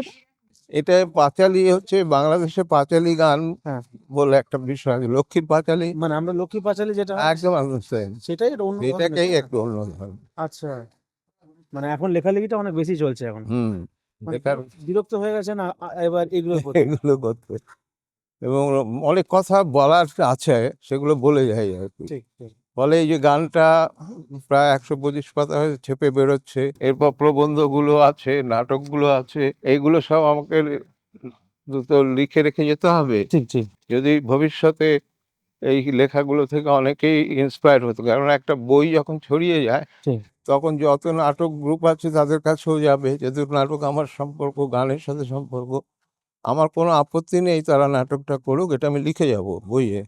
ঠিক যে মানে মানে কোনো কপিরাইটের দরকার নেই। কপিরাইটের কোনো দরকার নেই। আমার মূল ধারণা ইচ্ছা হচ্ছে যে এটার ব্যাপ্তি ঘটুক এবং ঠিক এটা চলতে থাকুক। অমল ঠাকুর ছবি আঁকতেন, ঠিক ঠিক আছে? ঠিক প্রথমে ছবি আঁকতেন, হ্যাঁ তারপর লেখালেখি করলেন। আচ্ছা আবার অদ্ভুতভাবে রবীন্দ্রনাথ প্রথমে লেখালেখি করলেন, পরে ছবি আঁকলেন। এখন আমি একটু লেখালেখিতে ব্যস্ত, বিশেষ করে নাটক। আমি এমনিতে নাটকের সাথে যুক্ত, ঠিক ঠিক কাজেই আমাকে ঘিরে প্রচুর ছেলে মেয়ে নাট্য জগতের তারা এসে, তাই দিয়ে আমার আয়না নাট্যগোষ্ঠী গড়ে তোলা। হুম এখন চাইছি যে এর আপডেট বা ব্যাপারটা আমার কাছে জানা, কিন্তু এর উত্তরণটা কি হতে পারে? বাদলদা করে গেছে, তারপর তোমরা করছো, তাহলে আহ তারপর কি? তারপরটা এটা চাঁদের হাটেও তাই, যে আমরা যে ছবি আঁকছি সেই ছবি কি হতে পারে, ঠিক আছে, আরো কিভাবে নতুন নতুন জিনিস হতে পারে, যা থেকে ইনস্টলেশনের ধারণা এসছে। এগুলো সব ভেঙে ফেলে আরো নতুন কিছু করার একটা প্রবণতা, এটা আমার মধ্যে ছিল, আমাদের সবার মধ্যেই আছে। এটা পুজোতে দেখা যায়। পুজোতে যেটা দেখা যায়। পুজোতে প্রদীপ এবার একটা নাটক নিয়ে করেছে, ঠিক বেহালাতে। পুরো পুজোটাই হচ্ছে ওই যে ওই ভদ্রলোকের লেখা, যাই হোক, বিজন ভট্টাচার্য, ঠিক তাই না? তার লেখা নাটক দুর্ভিক্ষের বিষয় টিষয় নিয়ে, দুর্গা প্রতিমা ইত্যাদি। তো এই যে এটা পড়াশুনোটা করতে হয়, এটার জন্য যে সময় দিতে হয়, এমনি পড়াশোনা ছাড়া হয় না। কাজে পড়াশুনো করা এবং এমন কিছু রেখে যাওয়া যেটা আবার তারাও করতে পারে। পড়াশোনা একটা দরকার। এই যে পড়াশুনো করা দরকার, এবং যা প্রথাগতভাবে চলছে হ্যাঁ তার বদল, এই যে বদলে আমি গানটা গাইলাম, হ্যাঁ বদলে তো ভাই যাচ্ছে সবই দেখতে, তুমি পাচ্ছ না, ঠিক ঠিক বদলে যাবার জাদুকাঠি তারে তুমি চেনোই না। ঠিক তাহলে একটা জাদুকাঠির গল্প আছে, ঠিক সেই গল্পটা দিয়ে আমরা এর ভিতরে ঢুকি। এখানে আমাদের সিরামিক্স ডিপার্টমেন্ট, এখানে সিরামিক্স ডিপার্টমেন্ট আছে। দোদন বলে ভবর ভাই, হ্যাঁ ভবরে এই সিরামিক্স এটা করেছে আচ্ছা খুব। নমস্কার, একটু আমাদেরকে যদি ফাইন্যান্সের ব্যাপারটা বোঝান তাহলে সুবিধা হয়। এটা একটা স্টুডিও পটারির একটা ইউনিট। আচ্ছা তো এটা আমাদের একটা গ্যাস কিল্ন আছে। তো এখানে ফায়ারিং করা হয় এবং বিভিন্ন ধরনের আচ্ছা এক্সপেরিমেন্টাল আপনি যেটা বললেন মানে টেকনিক্যাল ল্যাঙ্গুয়েজে বললেন, একটু সহজে বলবেন যে অ্যাকচুয়ালি ফায়ারিং ব্যাপারটা কি? ফায়ারিং বিষয়টা হচ্ছে যে কাঁচামাটির জিনিস পোড়ানোর যে ব্যবস্থাপনা এখানে হয়। সেটাই এখানে হয়। কিন্তু আমাদের ট্র্যাডিশনাল ওয়েতে যেভাবে হয়ে থাকে তার থেকে একটু হাই টেম্পারেচারে আচ্ছা কাজকর্ম হয়ে থাকে। তো ঠিক। তার জন্য এটা একটা বক্স এইটা হচ্ছে মতো। প্রথমে সিরামিক যেটা সেটা মাটি টাইপেরই একটা জিনিস, তাই তো? হ্যাঁ, এক তারপর ওখানে বিশেষ চলে মাটি যায়। সেটা দিয়ে জিনিসপত্র বানানো হয় এবং তারপর সেটা একাধিকবার পোড়ানো হয়। এখানে এই সবগুলো কি এখানেই তৈরি? হ্যাঁ, এই যে সব জিনিসগুলো? ইত্যাদি সব জিনিসই আচ্ছা। মোটামুটি এখানেই তৈরি হয়। এগুলো কি হয় মানে তৈরি করার বিভিন্ন পর? কিছুর জিনিসপত্র হয়, এক্সিবিশন হয়, পটার্স হাটগুলোতে অ্যাটেন্ড করা হয়। অ্যাটেন্ড করেন হ্যাঁ। আপনারা? সেটা যখন অ্যাটেন্ড করছেন তখন চাঁদের হাট বলে যাচ্ছে না আপনাদের কোনো স্পেসিফিক কোনো আর্টিস্টের আন্ডারে পার্টিকুলার যাচ্ছে? চাঁদের আন্ডারেই সবকিছু, কিন্তু এই স্টুডিওটার একটা আলাদা নাম আছে, স্টুডিও ভুলভাল বলে। স্টুডিও ভুলভাল। হ্যাঁ, তো সেই জন্যই কি এইগুলো রয়েছে? বিভিন্ন পুতুলের কাজ করা হয়। হ্যাঁ একটু ভুলভাল টাইপেরও দেখতে। এগুলো এই অঞ্চলের মেয়েরা, হ্যাঁ হ্যাঁ বউয়েরা তারা করেছে, ওদের অর্গানাইজ করে ও করায়। ওই যে সামাজিকরণের প্রশ্নে ঠিক। হয়তো ওদেরই তৈরি। এখন চাঁদের হাটে এখনো যেমন আমি দেখছি এখানে রয়েছে ফার্নেস রয়েছে, ওখানে একটা স্টুডিও রয়েছে, কি এখনো ইনকমপ্লিট রয়েছে মানে এখনো করতে হবে? এখন আর শান্তিনিকেতন ছাড়া আর আমরা কিছু ভাবছি না। শান্তিনিকেতন ছাড়া ভাবা এখানে যাচ্ছে না। এটা হয়ে গেছে, মানে তো বিশাল বিরাট ব্যাপার। এবার শান্তিনিকেতন করে এই রিকানেক্ট করা হ্যাঁ দুটোকে, এইটা ঠিক। এখানে আর এক্সটেনশন করা এখানে আর যাবে না না যাবে দরকার না, নেই? আর ইচ্ছেও নেই, যারা করার করে ফেলেছে। আচ্ছা ইচ্ছে নেই কেন? ইচ্ছে নেই কারণ কি, এটা যদি স্বাভাবিকভাবে বড় হয়, যারা নিউ কামার তারা, তাদের অর্থনৈতিক অবস্থা অমুক তমুক, তারা পাশে জমি পাবে কিনা, কে হ্যাঁ, জমি এটা দেবে, এটা একটা বিষয়। এই জমিগুলো ব্লক হয়ে গেছে। ঠিক। সুতরাং এখানে করতে গেলে দেখা গেল অনেক দূরে করে হলো, তার থেকে বেটার শান্তিনিকেতনে করে তো শান্তিনিকেতন এখন যেখানে নিয়েছেন সেটাকে এক্সটেনশন করার জায়গা রয়েছে। রয়েছে, বিরাট জায়গা, হ্যাঁ, কারণ আমি দেখলাম যে এখন পরবর্তীকালে এর বাড়ি তৈরি থেকেও হয়ে বড়, গেছে। এর থেকেও বড়। আচ্ছা, এটা এখন মূল উদ্দেশ্য থাকছে। হ্যাঁ এটা কি কন্টিনিউ থাকবে? হ্যাঁ, সাথে ওটা থাকবে? এটা তো বেশ, এটা কোনোদিনই এটা বন্ধ হবে না? কোনোদিনই বন্ধ হবে না। আর ওখানেও থাকার জন্য যেসব ব্যবস্থা হবে সেটাও দেখা যাবে, কে সিলেক্ট করে ওখানে পার্মানেন্টলি থাকলো, একটা তো কিছু হবেই। একটা কিছু হতেই হবে। আমাদের মূল উদ্দেশ্য ওখানে বড় বড় প্রজেক্ট করা। ঠিক। ফলে আমরা 20 দিন সবাই চলে গেলাম, কি 1 মাস ধরে একটা প্রজেক্ট করলাম, সেটা দেখালাম, সেটাকে একটা উৎসব দেওয়া হলো, ওই যে নন্দলালের উৎসব হয় যেরকম হ্যাঁ, আমরাও হ্যাঁ, বললাম। ঠিক। তো ওই প্রতি বছর ওই ডেটাতে ওই আমাদের জমিতে এটা হয়। আর যেহেতু বিদেশ, তারপর এখানে কলকাতারও হ্যাঁ। সব ওখানে যাতায়াত হয়, সুবিধাটা বেশি, কারণ তাদের এটা অনেকটা থাকারও থাকা সুবিধা খাওয়ার হবে। ব্যবস্থা করা, তারা থাকতে পারলো অল্প পয়সায়, তাদের এটা সুবিধা হবে, সেই সব করে দেয়া। আমরা বড় কারখানায় যেতে পারি একটু? হ্যাঁ বড় কারখানাতে? হ্যাঁ হ্যাঁ, শিওর, চলো। এটা হচ্ছে এই প্রথম আমাদের মানে যে শেড, আমরা কারখানা বলি, ভবতোষের কারখানা। আচ্ছা। এটার নাম দেওয়া হয়েছে তাই। ভব এই কারখানাটা তৈরি করেছে, এবং এখানে যদি বড় কাজ হয়েছেও অনেক, সেই সব কাজে এখান থেকেই করা হয়। এই যে একটা এটা সরস্বতী। সরস্বতী করছে ভব পতাকার, এইখানে রেসিডেন্সি ছিল, এইটা টোটালটা নিয়ে ওর কাজ ছিল। এই কাজটা কমিশন কাজ, এটা ভবরই করা। এটা ভবর এক্সিবিশনে ছিল একটা ওর করা কাজ। ঠিক। এখানে একটি ছেলে আর যিশু বলে ওই সুকান্তের একটা পোর্ট্রেট করছে। কমিশন কাজটা আজ সব এসব জায়গায় হয়। সবকিছু এখানে হয়ে যায়। ওইখানে সমস্ত মাটির চৌবাচ্চা, গাড়ি গাড়ি মাটি এনে ওখানে ফেলা হয়। আচ্ছা, এই এই যে ধরুন ওই যে ছেলেটি হুম। কম বয়স ধরুন ছাত্র, হুম সে কমিশন কাজটা যদি ধরে থাকে, হুম। তাহলে সে সে কি সবাইকে বলবে এটা এখানে যে আমি একটা কাজ পেয়েছি, এখানে কাজ করবো না, সেরকম ব্যাপার নেই? না ও না, নিজের মতন কাজ করবে, নিজের মতন নিজের মতো করবে, এবং কাজটা ধরিয়ে দেওয়ার ক্ষেত্রে টাকা পয়সা অমুক তমুক সব ওরই। সব ওর। ওর জুনিয়রদের তো এখনো স্পেস নেই, এখন কোনো কাজে space এই নেই। বড় স্পেস যেখানে ফাঁকা আছে সেখানে ওরা কাজ করছে, ঠিক। তাতে কোনো আপত্তি নেই। আপনার এখনকার যে মানে শিল্পীরা রয়েছে, আপনি যেটা তখন বলছিলেন যে আপগ্রেড যদি না হয় তাহলে তো কিছু হবে না, সেটা দুর্গাপুজোর ক্ষেত্রেও যেমন আপনারা ভাঙছেন, এটা কতটা ভাঙার প্রয়োজনীয়তা রয়েছে? একটা হচ্ছে প্রথমত দেশীয় সংস্কৃতি, আর একটা আন্তর্জাতিক, লোকাল টু গ্লোবাল। ঠিক। এই যে ক্যারেক্টারটা, এটা হবে আসলে উদ্দেশ্য ঠিক।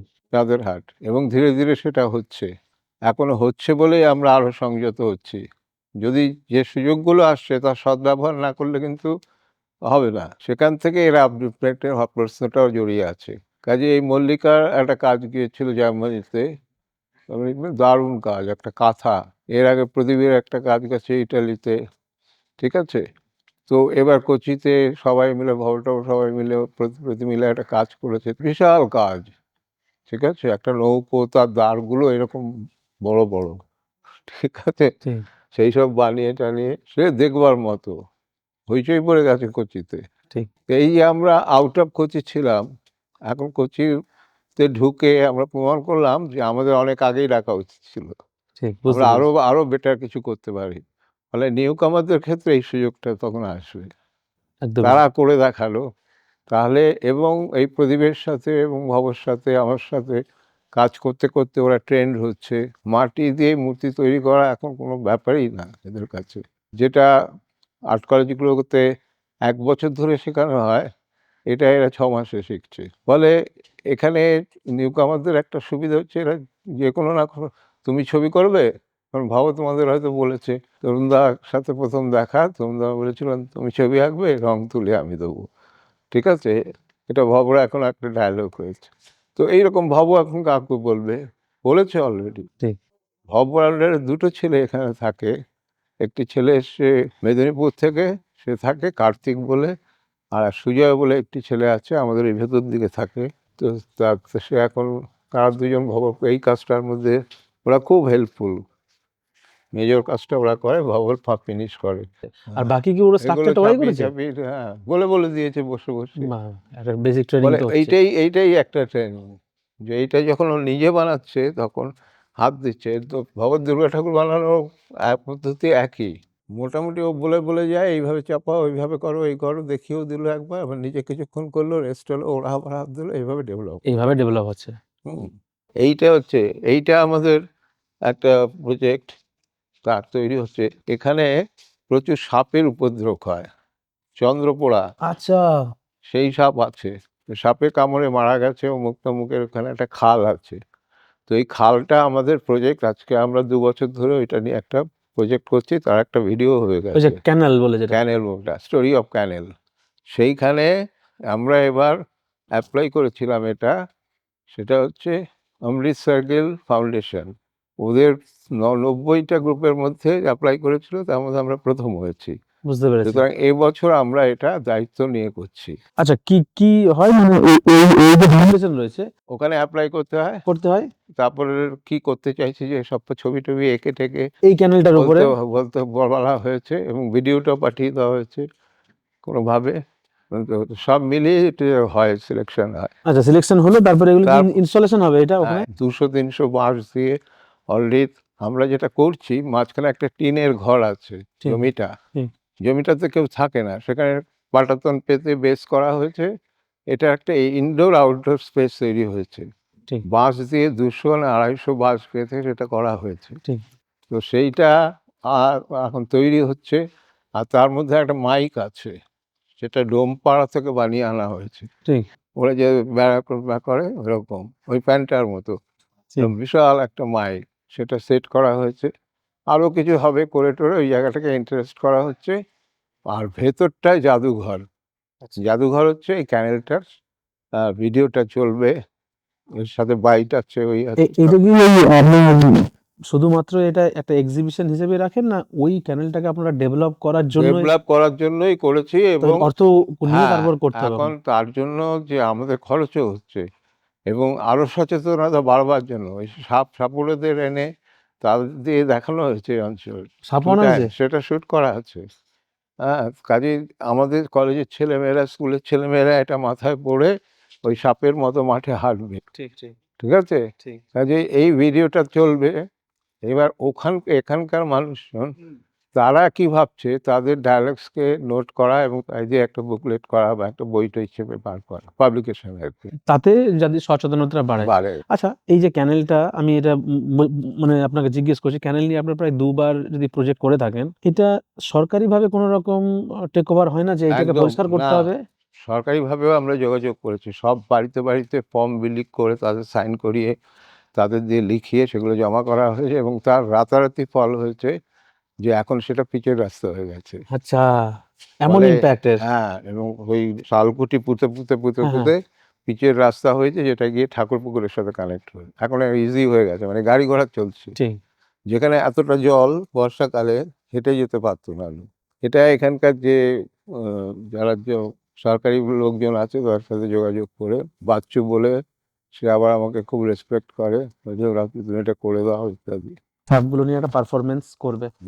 এখন দুর্গাপুজোতে আমরা দেখেছি যে উম সবসময় পারফরম্যান্স অ্যাড মানে পারফরম্যান্স ঢুকছে প্রত্যেকটা আ দুর্গাপুজোর মধ্যে। আপনার অনেক অভিজ্ঞতা রয়েছে, আপনি নাটকের সঙ্গে রয়েছেন, আপনি শিল্পের সাথে রয়েছেন। কতটা প্রয়োজনীয়তা রয়েছে এর? বিশাল। আজকে যে নাটকের ছেলেমেয়েরা দুর্গাপুজোয় ঢুকেছে, এটা কিন্তু চাঁদেরারই প্রথম এইভাবে করায়। ঠিক। এত মানে একসাথে তাদের থাকা, খাওয়া, রিহার্সাল করা সব তারা সেখানে করেছে, এবং হুম। সেটাকে ডিরেক্ট করা। এবং প্রবীর গুহ আমার খুব বন্ধু, আচ্ছা। খড়দার যে নাটক করে। তো প্রবীর গুহকে দেখে সুরকার যারা ভালো সুর করে, প্রশান্ত বলে একটি ছেলে আছে, ঠিক। যারা এইসব হ্যান্ডলিং করে, যেটা আর ঢাকের শব্দ বাজছে, জলের ফোঁটা, হ্যাঁ, হ্যাঁ, মনে হ্যাঁ, আছে? হ্যাঁ। সল্টলেকে ঠিক। এইগুলো বারিবিন্দু। হ্যাঁ, সেই বারিবিন্দু। হ্যাঁ।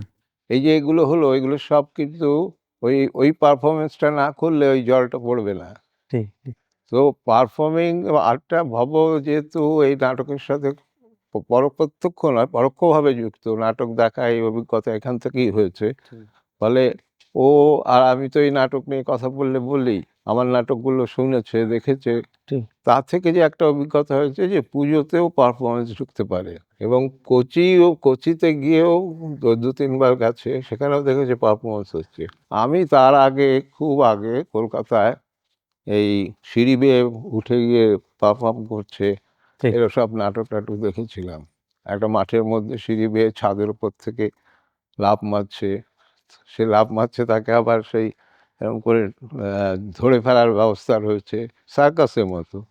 আমার একটা বড় লেখাই ছেপে বেরোবে, সেটা হচ্ছে মিশ্র মাধ্যমের প্রেক্ষিত পরিপ্রেক্ষিত। এই পরিপ্রেক্ষিত হচ্ছে পার্সপেক্টিভ। সেন্স অফ পার্সপেক্টিভ না থাকলে আর্ট হয় না, এটা বুঝেছো? এবং মিউজিকেও এটা তাই আছে। এই যে ৫টা স্বরলিপি, তুমি সবসময় সুরে থাকবে, তোমার চোখ থাকে, তোমার সুর, কথা বলা, এই যে আমি কথা বলছি সবসময় সুরে আছি, ঠিক। এই বলে এই সুরেই আমি গান গাইতাম। তো এইগুলো সবার মধ্যে যদি থাকে তখন দেখা যায় যে এটার সাথে ওটা, এটার সাথে ঠিক। ওটা মিশিয়ে একটা কিছু করা, একটা কিছু করে। তখন একটা বিষয়। এই হিসেবেই পারফরমেন্স এসছে, এবং আমাদের মল্লিকা এখন তো মারাত্মক পারফরমেন্স করছে সব। ঠিক। মানে দুর্গাপুজোয় যেগুলো হয় সেগুলো মল্লিকাদি ওগুলো করে, হ্যান্ডেল করে। এছাড়াও করে, এছাড়াও করে? পুজো ছাড়া। ও! এখন বড় বড় কমিশন কাজ এখানেও হয়েছে, বড় বড় করেছে, টাটা স্টিলের কাজ ভালো করেছে। তো মানে এটার কি মূল বেস, যেটা এত বড় ধরুন এটা যে চলছে, সেটার কি মূল বেস দুর্গাপুজোই না? না, দুর্গাপুজো নয়, দুর্গাপুজো আমরা করি ৩ মাস। ৩ মাস? কিন্তু সারা বছরই তো আমরা না, দেখতে পাই। ভাবনাটা চলে, হ্যাঁ, আর এমনি কাজ করি ৮ মাস। এমনি এটা কাজ। আমাদের হিসেব, ৪ মাস, ৮ মাস, ১২ মাস এরকম ধরে নাও। ৪ তো মাস দুর্গাপুজো হয়। দুর্গাপুজোতে আমাদের কাটতেই হয়, এবং প্রথম থেকেই সেটা দেখা শোনো, কেমন হচ্ছে না হচ্ছে, কোয়ারি সবাই সবারটা দেখছে, একটা এক্সচেঞ্জের জায়গা থেকে জিনিসটাকে ফাইনালি এসব কাঠের মিস্ত্রি, বাঁশের মিস্ত্রি সব বলা থাকে, তারা এসে ঝাঁপিয়ে পড়ে, দুমদাম হতে থাকে। আচ্ছা, মানে আপনি বলছেন যে আপনি যদি অন্য একটা ক্লাব হয়, একটা অন্য ক্লাব হয়, যাই হোক, আপনাদের যখন মানে যদি প্রদীপদার কাজ হয় বা ভবতোষদার কাজ হোক, সবাই মিলে একটা আলোচনা করে ঝরঝর করে কাজ হ্যাঁ, হয়ে হ্যাঁ, যায়। করে দেয়। এখন এরা গ্রুপ হয়ে গেছে, এরা বাঁশের কাজ করে, এটা প্রদীপের আলাদা, ওর আলাদা আলাদা হয়ে যায়। এখন গ্রুপ হয়ে গেছে। এখন গ্রুপ হয়ে গেছে, কাজে ওরা শুধু কল আউট করে, ওরা চলে আসছে। আপনাকে এখন কি মাটিতে হাত দিতে হয় না হয় না? না, আমি এখন করছি না, তবে আমার মা এসব দেখলে হাত শুরু হ্যাঁ, করে। এটা আমার ও বাড়িতে আমার এক বন্ধুর চায়ের দোকান আছে, কেসির চায়ের দোকান বলি আমরা। তো সেখানে আমরা ওই বাড়িতে থাকলে চা খেতে যাই, ওখানে সাহিত্যিকরা সব আসে, কবি, গল্পকার, প্রবন্ধকার, এরা সব আসে। তো তাদের নিয়ে আমি কি করেছি, ওখানে এটা একটা আমার প্রজেক্ট আর কি, ৮ বছর ধরে চলছে। একটা বড় দুটো জানালা আছে তো, এই সাইজের দুটো প্রাইয়ের মধ্যে ১৬টা লেখা এরা পাঠায়, সেগুলো আমি A4 এর মধ্যে লেখাটা দিতে হবে, এটা কন্ডিশন। তো এখানকার যারা লেখক, সারা বেহালা শস্যনাগ, তাদের লেখা আসে, সেগুলো চেপে চেপে করে আটকে দেওয়া হয়, ৩ মাস থাকে, আবার ওটা বদলে যায়। আচ্ছা। ফলে টি স্টলে এই এই ম্যাগাজিনটা চলছেই। তো আমরা রিসেন্টলি ভাবছি যে আমাদের এই জন্য একটা ওই সাহিত্য সভা সেরকম আমার বাড়িতেই বসে, তো ওখানে এটা শুরু হয়েছে। এরা ইন্সপায়ার হয়েছে চাঁদের ঘাট দেখে। তো সাহিত্যিকরাও কি করতে পারে সেটা দেখাবার জন্য, এবং এখানে একটা লিটল ম্যাগাজিন মেলা ঠিক। অলরেডি শুরু হয়েছে। এটা হয়েছে ঠিক ওই চৌরাস্তার পাশ থেকে একটু গেলে ওখানে একটা ক্লাব আছে, তাদের একটা মাঠ আছে, তারা ভাড়া দেয়, সেখানে লিটল ম্যাগাজিন মেলা হয়। আমাদের ছেলেরা, বন্ধু বান্ধব, প্রদীপের ভাই, ও হচ্ছে মূল এটার, ঠিক। সে এটা চালায়। তো আমরা লেখা টেখা দিই, ছবি টবি আঁকতে বললে এঁকে দিই, ইলাস্ট্রেশন হয়, এইভাবে চলছে। ওখানেও একটা কাজ চলছে, একটা প্রজেক্টের মতো। প্রত্যেক জিনিসকে প্রজেক্টের মতন কেন আপনি বলছেন? প্রজেক্ট কেন মানে যে ভাবনাটা, ভাবিয়া করিও কাজ, করিয়া ভাবিও না। প্রজেক্টের এইটাই হচ্ছে যে প্রজেক্ট তখনই একটা কমপ্লিট শেপ পায় যে ভাবনাটা যখন স্থির হয়। স্থির হবে। হট করে নেমে পড়লাম, এটা হয় না, এবং সেটা ১০ জনের মাঝে ফেলে দেখে সিদ্ধান্ত নিই। এটা সবাই মিলে তাই একই পদ্ধতিতে একবার কাজ করে। যখন এই একভাবে আসবো, তখন আমাদের মধ্যে এই জিনিসটা হবে, যে যে প্রোডাক্টটা বেরোবে সেটা বেটার। রাতারাতি আমি বড় আঁকবো, এখানে আমি বলে কিছু নেই, সব আমরা। এই একটা ব্যাপার আছে না, যে যা কিছু ভাবছে, পুজো করছে, সবাই সবাইকে শেয়ার করছে, শেয়ারের ভেতর দিয়ে ডেভেলপ করে মাঠে যাচ্ছে। এখানে আমি যদি আপনার ছোট বয়সের বন্ধুর ক্ষেত্রে বলি, বিমল কুণ্ডু আর আপনার সুব্রত গঙ্গোপাধ্যায়, একটা কোনো স্পেশাল কথা জানতে পারবো, স্টোরি কম বয়সের? প্রথম কথা, সুব্রতর সাথে আমার একটা দান্দিকতা, ও ফার্স্ট হবে না আমি ফার্স্ট হব, ঠিক। ওকে কোনোবার টপকাতে পারিনি। সুব্রত প্রতিবারই ফার্স্ট হয়েছে। বিমল কুণ্ডু স্কাল্পচারে ছিল, ও ওখানে ফার্স্ট হয়েছে, আমি সবসময় সেকেন্ড। তো এর জন্য বিমলের আমাদের যেহেতু আমরা র্যাঙ্কার ছিলাম, আমরা সবাই টিচাররা আমাদের খুব ভালোবাসতো। এখনো বিভিন্ন অনুষ্ঠানে আমরা এই 2 বাড়িতে 3 বাড়িতে ওরা আসা যাওয়া করে। এখানে এসছে এখানে ওনারা? এসছে পরিবার, বাহ, বাহ। সবকিছু করেছে। ঠিক। অনেকবার গণেশবাবুকে নিয়ে এসছে একদিন, গণেশ পাই এই হালুই। গণেশ হালুই, উনিও এসছেন এখানে। সুভাদা এসছে, ঠিক। শুভপ্রসন্ন, ওর স্ত্রী, ও এসছে, প্রচুর আর্টিস্ট এসছে। আগে আমরা একটা বিষয় ধরে করতাম, যেমন লোহা দিয়ে একটা কিছু করতে হবে। পার্থ আছে না, পার্থ পার্থ মানে পার্থ দাশগুপ্ত, দাশগুপ্ত, হ্যাঁ। ওর করার একটা কাজ ওখানে ঝুলছে ওই আচ্ছা। দরজায় এখনো। তো পার্থও একটা ওয়ার্কশপ করিয়েছিল, এইরকম আর কি। প্রসূন আছে, প্রসূনকে তোমরা চিনবে না যদি। কোলাবোরেশন সব সময় হয়। হ্যাঁ, ওখানে আছে, ও আমতলায় থাকে। তো এই আজকে আসবে, আমাদের বিভিন্ন অনুষ্ঠানে ও থাকে। এই যে বড় মিররটা যেটা ঢুকছে ঘরে, এটা প্রসূনের করা। আমরা এখানে সারাদিন ধরে থাকলাম, দেখলাম কিভাবে প্রায় 30, 35, 40 বছরকার একটা অধ্যাবসা, ধ্যান, তবেই তো একটা এত বড় কাজকর্ম হয়, আর এই শিল্পীগুলো তৈরি হয়। প্লাস আরও শান্তিনিকেতনে যা আবার হচ্ছে, আমরা যারা আপনাকে ধরুন আপনাকে বা আপনাদেরকে চিনি না, এই গোষ্ঠী নিয়ে অনেক সময় মাঝে মাঝে বলে যে এই গোষ্ঠী নিয়ে যখন কেউ দেখিয়ে দেয়, যে কোনো দুর্গাপুজো নিয়ে হোক বা কিছু হোক, কষ্ট পাওয়া হয় না আপনার, যে না না, বুঝেই এখন কথাবার্তা পর্যন্ত বলছে? আমার কানে আসেনি। যে যারা, আমি ফেসবুকে কিছু কিছু পুজো নিয়ে দেখেছি, কিন্তু চাঁদের হাট নিয়ে বিমত এটা কেউ নয়। কেউ নয়। এটা প্রশংসিতই হয়েছে সেটাই, সেটাই। প্রত্যেকে, সবার একেবারে। আর যারা জানে না হয়তো তারাই তারা তো শুনেছে, শুনেছে। সাথে সাথে চলে আসছে। স্টুডেন্টদের মধ্যেও আছে, আর্টিস্টদের মধ্যেও আছে। আর্টিস্টরা মানে কলকাতার আর্টিস্টরা যারা কেউ এমন বাকি নেই। যোগেনদাও এখানে এসছে, বললাম তো, সুভাদাও এসছে, তো গণেশ হালুই এসছে। তো এইখানে এই জায়গাটা আমাদের আছে। ঠিক। কাজে আহ, এটাকে খুব খারাপ কাজ এরকম কেউ বলতে পারবে না, মানে সেরকম জায়গাও নয়। সেটাই। এই ভালো লাগাটা এখানে অদ্ভুতভাবে মিশে আছে। এবং আমাদের কাজের যে স্ট্যান্ডার্ড, সেটাও আদার্সরা ইন ক্যালকাটা বা ইন্ডিয়া যদি রেসপেক্টেড হয়, আমাদের প্রত্যেক কাজের স্ট্যান্ডার্ড খুব ভালো। ঠিক। মানে কাজের দিক থেকে, যাপনের দিক থেকে, সভ্যতা যাই বলো, এসব কুচিন্তা কুভাবনার লোক আমরা কেউ নই। নয়। এখানে সব কিছু হচ্ছে একটা শ্বাস, ওই যে বিশ্বাস, আর গভীরভাবে শ্বাস, এই শ্বাসে আসে চাঁদের হাট গড়ে উঠেছে প্রত্যেকের ঐকান্তিক চেষ্টায়। আপনার চাঁদেরহাট বাদ দিন, গোষ্ঠী বাদ দিয়ে দিন, সমস্ত কিছু বাদ দিন, আপনি তরুণদার কিছু ইনকমপ্লিট কিছু রয়ে যাচ্ছে, যে না সব মোটামুটি ফুলফিল হয়ে গেল, হয় না যে আমার এইটা এখনো বাকি রইলো? না, এটা এটা আমি সবচেয়ে তৃপ্ত এই জায়গা থেকে, যে আমি যে শিল্পচর্চা করেছি সেটাও কলকাতায় অনেকের নজরই কেড়েছে। কেড়েছে। সুতরাং একজন শিল্পী হিসেবে, বাংলার শিল্পী হিসেবে, যে একটা বই বেরিয়েছিল একটা, তাতে আমাদের 15 জন শিল্পী সিলেক্ট করা হয়েছিল, আমি সেখানে ছিলাম। বাহ। যোগেন্দা ছিল, তাপস কোনার ছিল, আমার বন্ধু ছিল। তো সুতরাং এই দিক থেকে দেখছি যে আমাদের যখন ডাকছে, বলছে, তাহলে আমার কাজেরও প্রভাব এদের মধ্যে পড়েছে। নিশ্চয়ই। সেই দিক থেকে চাঁদের হাটের তো কথাই নেই, যে এই চাঁদের হাটের গড়ে তোলার যে আনন্দটা, সেটা আমি সব থেকে বেশি উপভোগ করি। নিজেদের নিজেদের শিষ্য ছাড়া হ্যাঁ, আর এমন কোন শিল্পীর নাম বলবেন যেটা সত্যি আপনাকে মুগ্ধ করে, আপনার আপনার শিল্পী ছাড়া? আমাকে আগাগোড়াই গণেশ পাইনের ছবি আমার খুব ভালো লাগতো, এবং ঠিক। গণেশ হালুইয়েরও গণেশ হালুই। খুব ভালো লাগতো। আর আমার বন্ধু আছে একজন, অমিতাভ ধর, ঠিক। আমার ওর কাজ খুব ভালো, আমার ক্লাসমেট। সুব্রত তো মাস্টার, রিয়েলিজমের মাস্টার।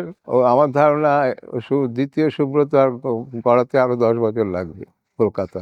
মানে তুলি ধরলেই শেষ হয়ে যায়, একসাথে তুলি পাশে দাঁড়িয়ে কাজ করছি, ও কিভাবে রং লাগাচ্ছে আর হয়ে যাচ্ছে, আর আমার তো হচ্ছে না। সুতরাং এই যে ওকে টপকাতে হবে, ও আমাকে ছাড়ছে না, এইরকম একটা টার্সেলের ভেতর দিয়ে আমরা যাচ্ছি, এটা খুব আনন্দের কিন্তু। এবং আমরা দুজন সেই সময় আর্ট কলেজের মানে মধ্যমণি বলে না, অনেক সময় কলেজের সেরা ঠিক। স্টুডেন্ট এসব আখ্যা পেয়েছি। তো দারুণ। আর এখনকার একদম আমি বলছি ভবতোষদার সময়কার যদি কোনো শিল্পী বলি, তার কাজ ভালো ভব লাগে? তার কাজ থেকে যদি এরকম ধরি, সেরকম খুব একটা দেখি না, তবে দেখি অনেক জায়গায় ছোট ছোট দল করে এক্সিবিশন করছে।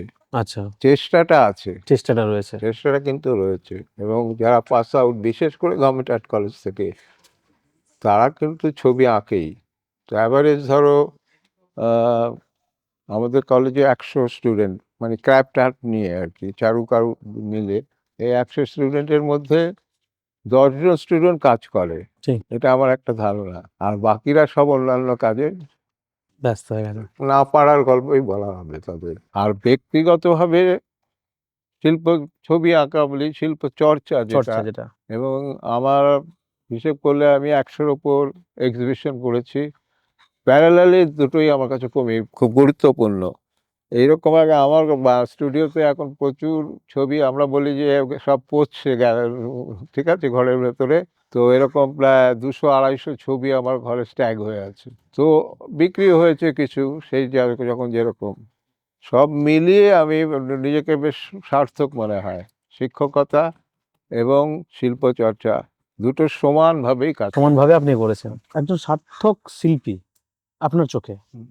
কে, যে হোয়াইট কিউবের মধ্যে রয়েছে, সে তার নিজের পিকচারকে, তার শিল্প চর্চাকে সে মানে শিল্প যে কর্মটা রয়েছে সে বিক্রি করতে পারছে ঠিক মতন করে, নাম কামাচ্ছে, নামও প্রচুর হচ্ছে তার, বিদেশে আনাগোনা রয়েছে, এই এক ধরনের শিল্পী, নাকি এই সমাজের মধ্যেই থেকে এই প্রান্তিক মানুষগুলোকে নিয়ে কাজ করে এবং আস্তে আস্তে নিজের রুটটাকে না ভুলে সেটাকে এগিয়ে যাওয়া, আপনার হ্যাঁ, ক্ষেত্রে কোনটা এটা মনে নিয়ে হয়? আমি আমার প্রচুর লেখাতে লিখেছি। সেটা হচ্ছে ব্যক্তি স্বাতন্ত্র্যতা ঠিক।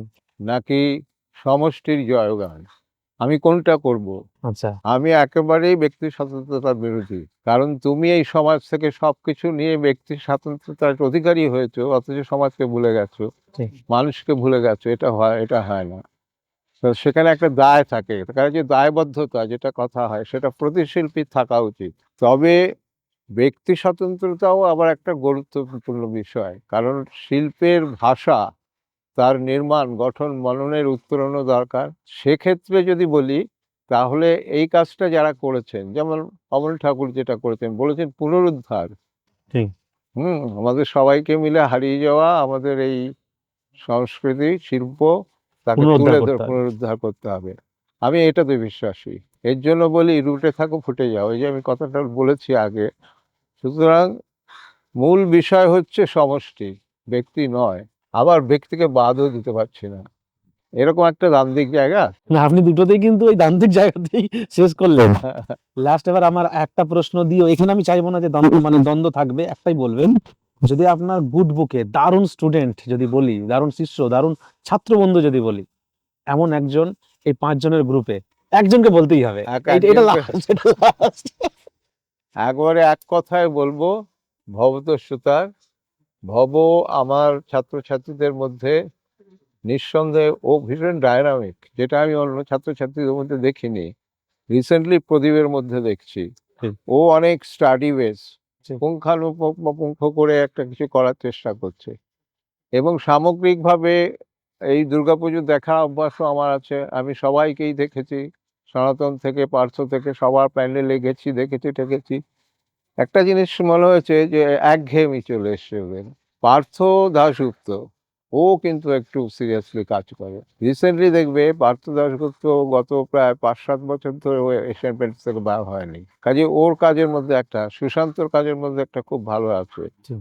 আর সনাতনের ঠাকুর যে দেখেছে, এটা কাউকে বলতে হবে না, আমিও বলছি, অভাবনীয়, খুব অভাবনীয়। সুন্দর। জয় কুমারটুলি। ও কুমোরটুলির ছেলে, নিজেকে বলে, আমিও বলি সনাতনের ঠাকুর সত্যিই সঙ্গী।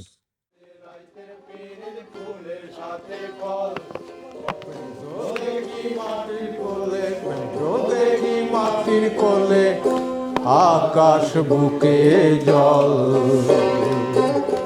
প্রেম তো দেখি গাছের ছায়ায়, চাঁদনি রাতে পথের বাঁকে, পথহারায় পথিক যখন দিন রাত্রি ছবি আঁকে, দিন রাত্রি ছবি আঁকে। মাটির প্রেমে যে দেখেছে সে তো আসল প্রেম, মাটির প্রেমে যে দেখেছে সেই তো আসল প্রেমী, হলে আধার বুঝতে পারবি, হলে আধার বুঝতে পারবি, প্রেম যে অন্তর্যামী। প্রেম তো দেখি গাছের ছায়ায়, চাঁদনি রাতের পথের বাঁকে, পথহারায় পথের বাগান, দিন রাত্রি ছবি আঁকে, দিন রাত্রি ছবি আঁকে। মাটি জীবন মাটি মরণ, মাটি চাষার ভাষা,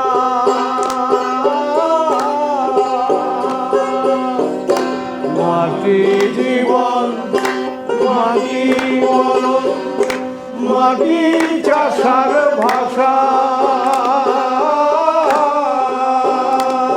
মনরে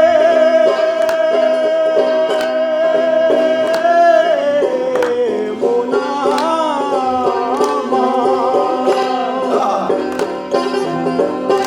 মাটি জীবন মাটি মরণ, মাটি চাষার ভাষা,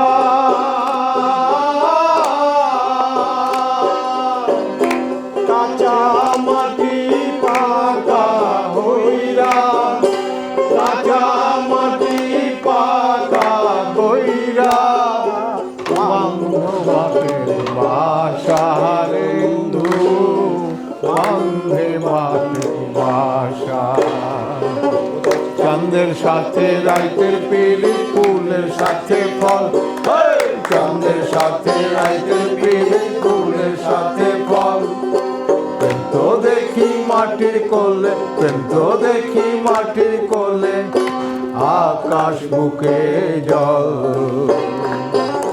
প্রেম তো দেখি গাছের ছায়ায়, চাঁদনি রাতের পথের বাঁকে, পথহারায় পথিক যখন দিন রাত্রি ছবি আঁকে, দিন রাত্রি ছবি আঁকে, দিন রাত্রি ছবি আঁকে।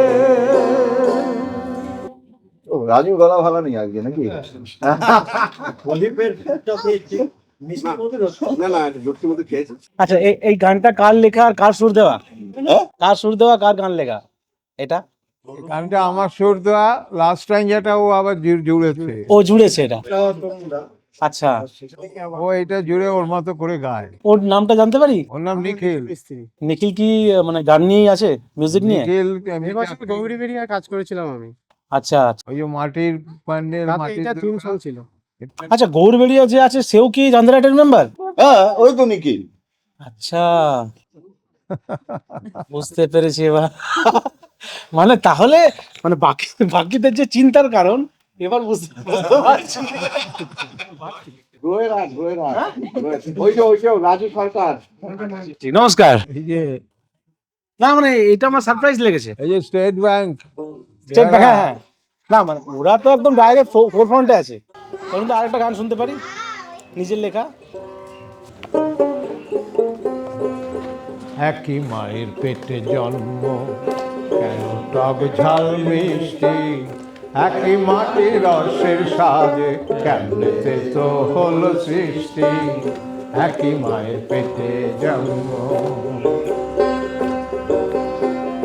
ওই যে ছোট লঙ্কা গাছে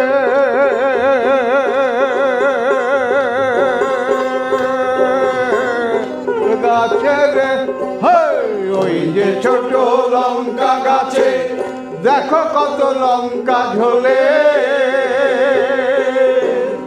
হলুদ সবুজ লাল রঙেতে, হলুদ সবুজ লাল রঙেতে জীব জ্বলে যায় তারি ঝালে। একই মায়ের পেটে জন্ম, কেন সব ঝাল মানসি, একই রঙের সাথে কেমন ছোট হলো সৃষ্টি, একই মায়ের পেটে জন্ম।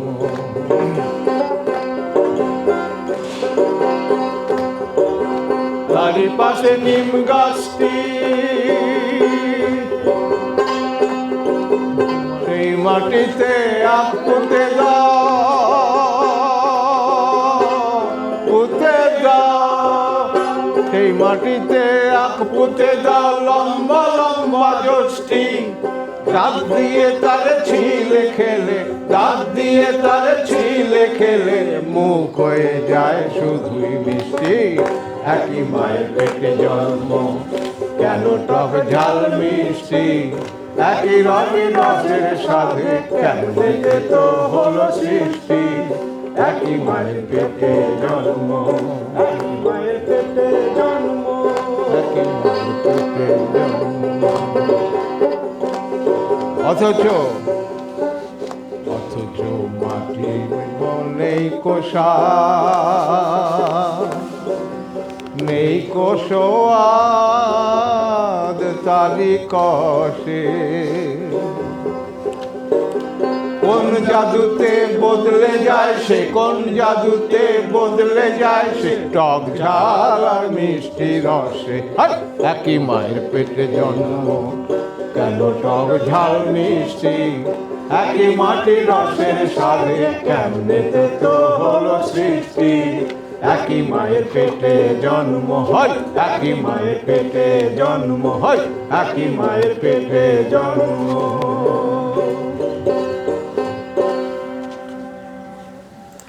তোমাদের এরকম 200 গান নিজের লেখা এখন আছে, সুর করা আছে। একটা বই বেরোচ্ছে শুনলাম, হুম হুম। একটা বই লেখা। আমি বলছি এই গানটার মানে কি আছে, যেটা এই মাটিতে এই যে যা ফেলবে, যা পড়বে, ঝাল টক ঝাল মিষ্টি তৈরি হচ্ছে, কিন্তু মাটির কোনো নিজস্ব কোনো স্বাদ নেই। মাটির কোনো স্বাদ নেই। ওর জন্য শেষ লাইনে বলা হয় মাটির কোনো স্বাদ নেই।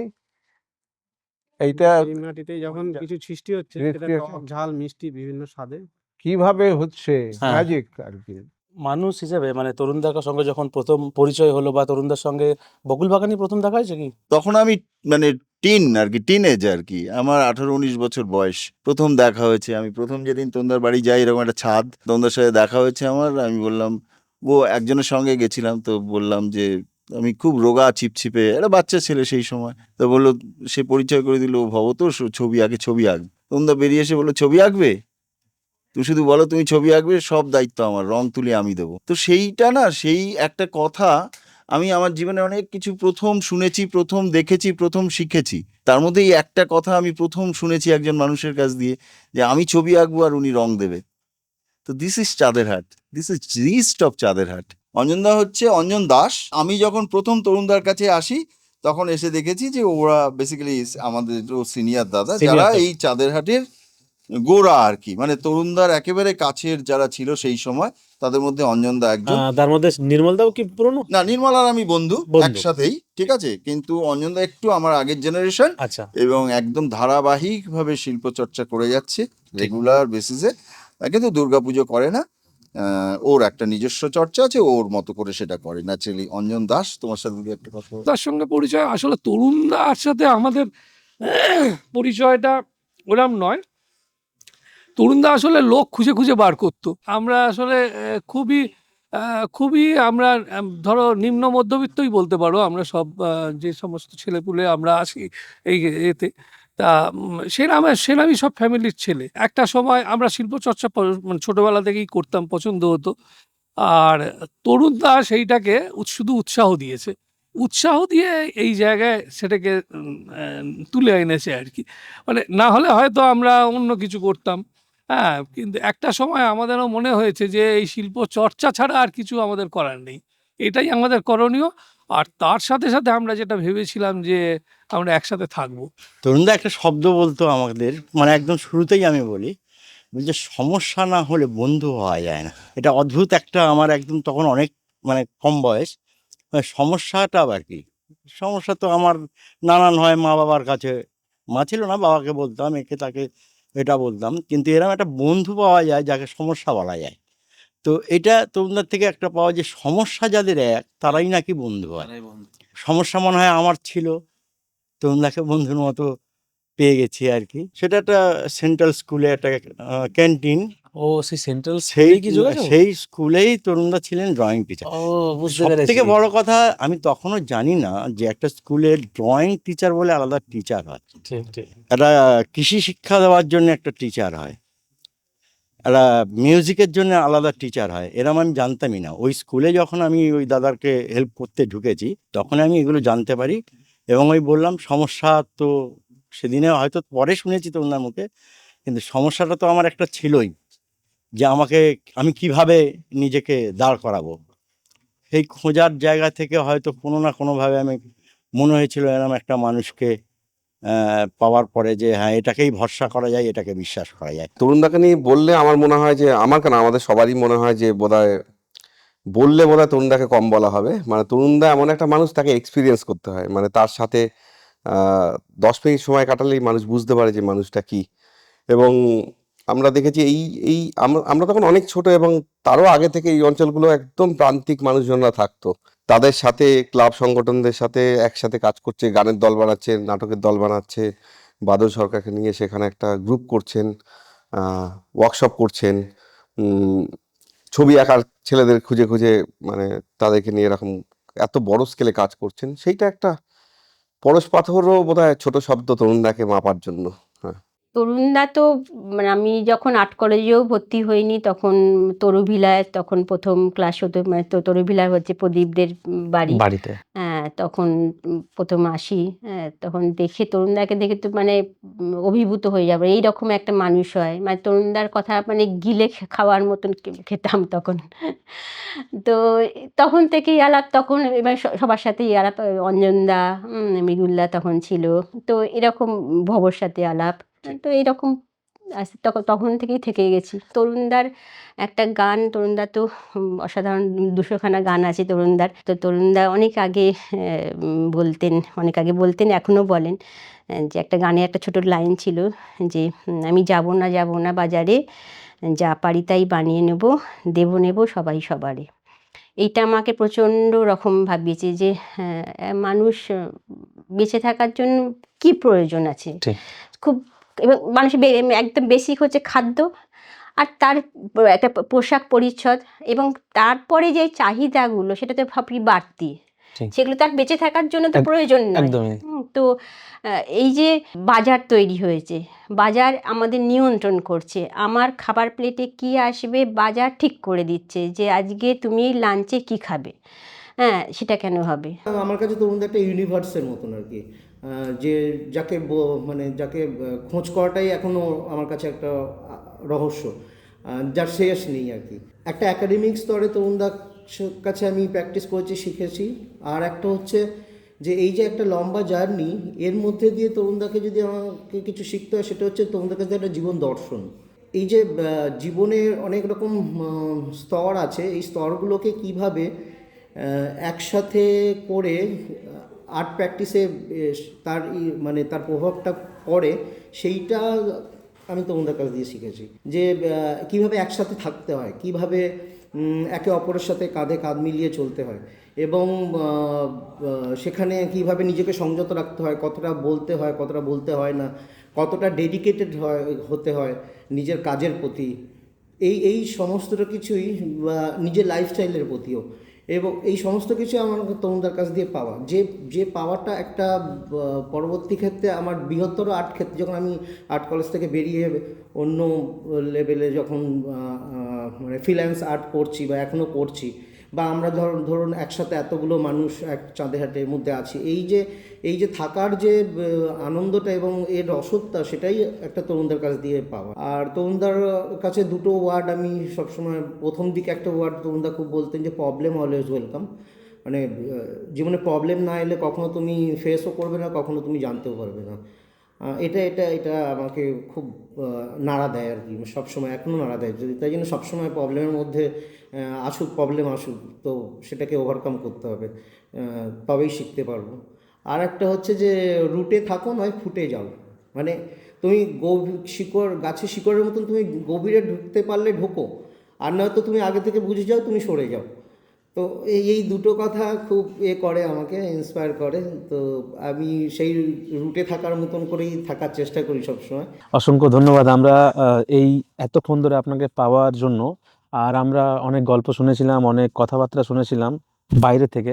আজ সারাদিন এখানে কাটাতে পেরে সত্যি আমি নিজেকে, যখন এখান থেকে ফিরবো, অনেক কিছু নিয়ে আমরা ফিরছি মনে, যে একজন সত্যি করে শিক্ষক, একজন শিক্ষা গুরু কাছ থেকে একদিনের যে টাচ পেলে সমৃদ্ধ হতে পারি, সেই রকমই আমি ফিল করছি। তো অসংখ্য ধন্যবাদ। ভালো থাকবেন, সুস্থ সবাই থাকবেন, নমস্কার। এইভাবেই মানুষ তৈরি করে যাবেন। হ্যাঁ।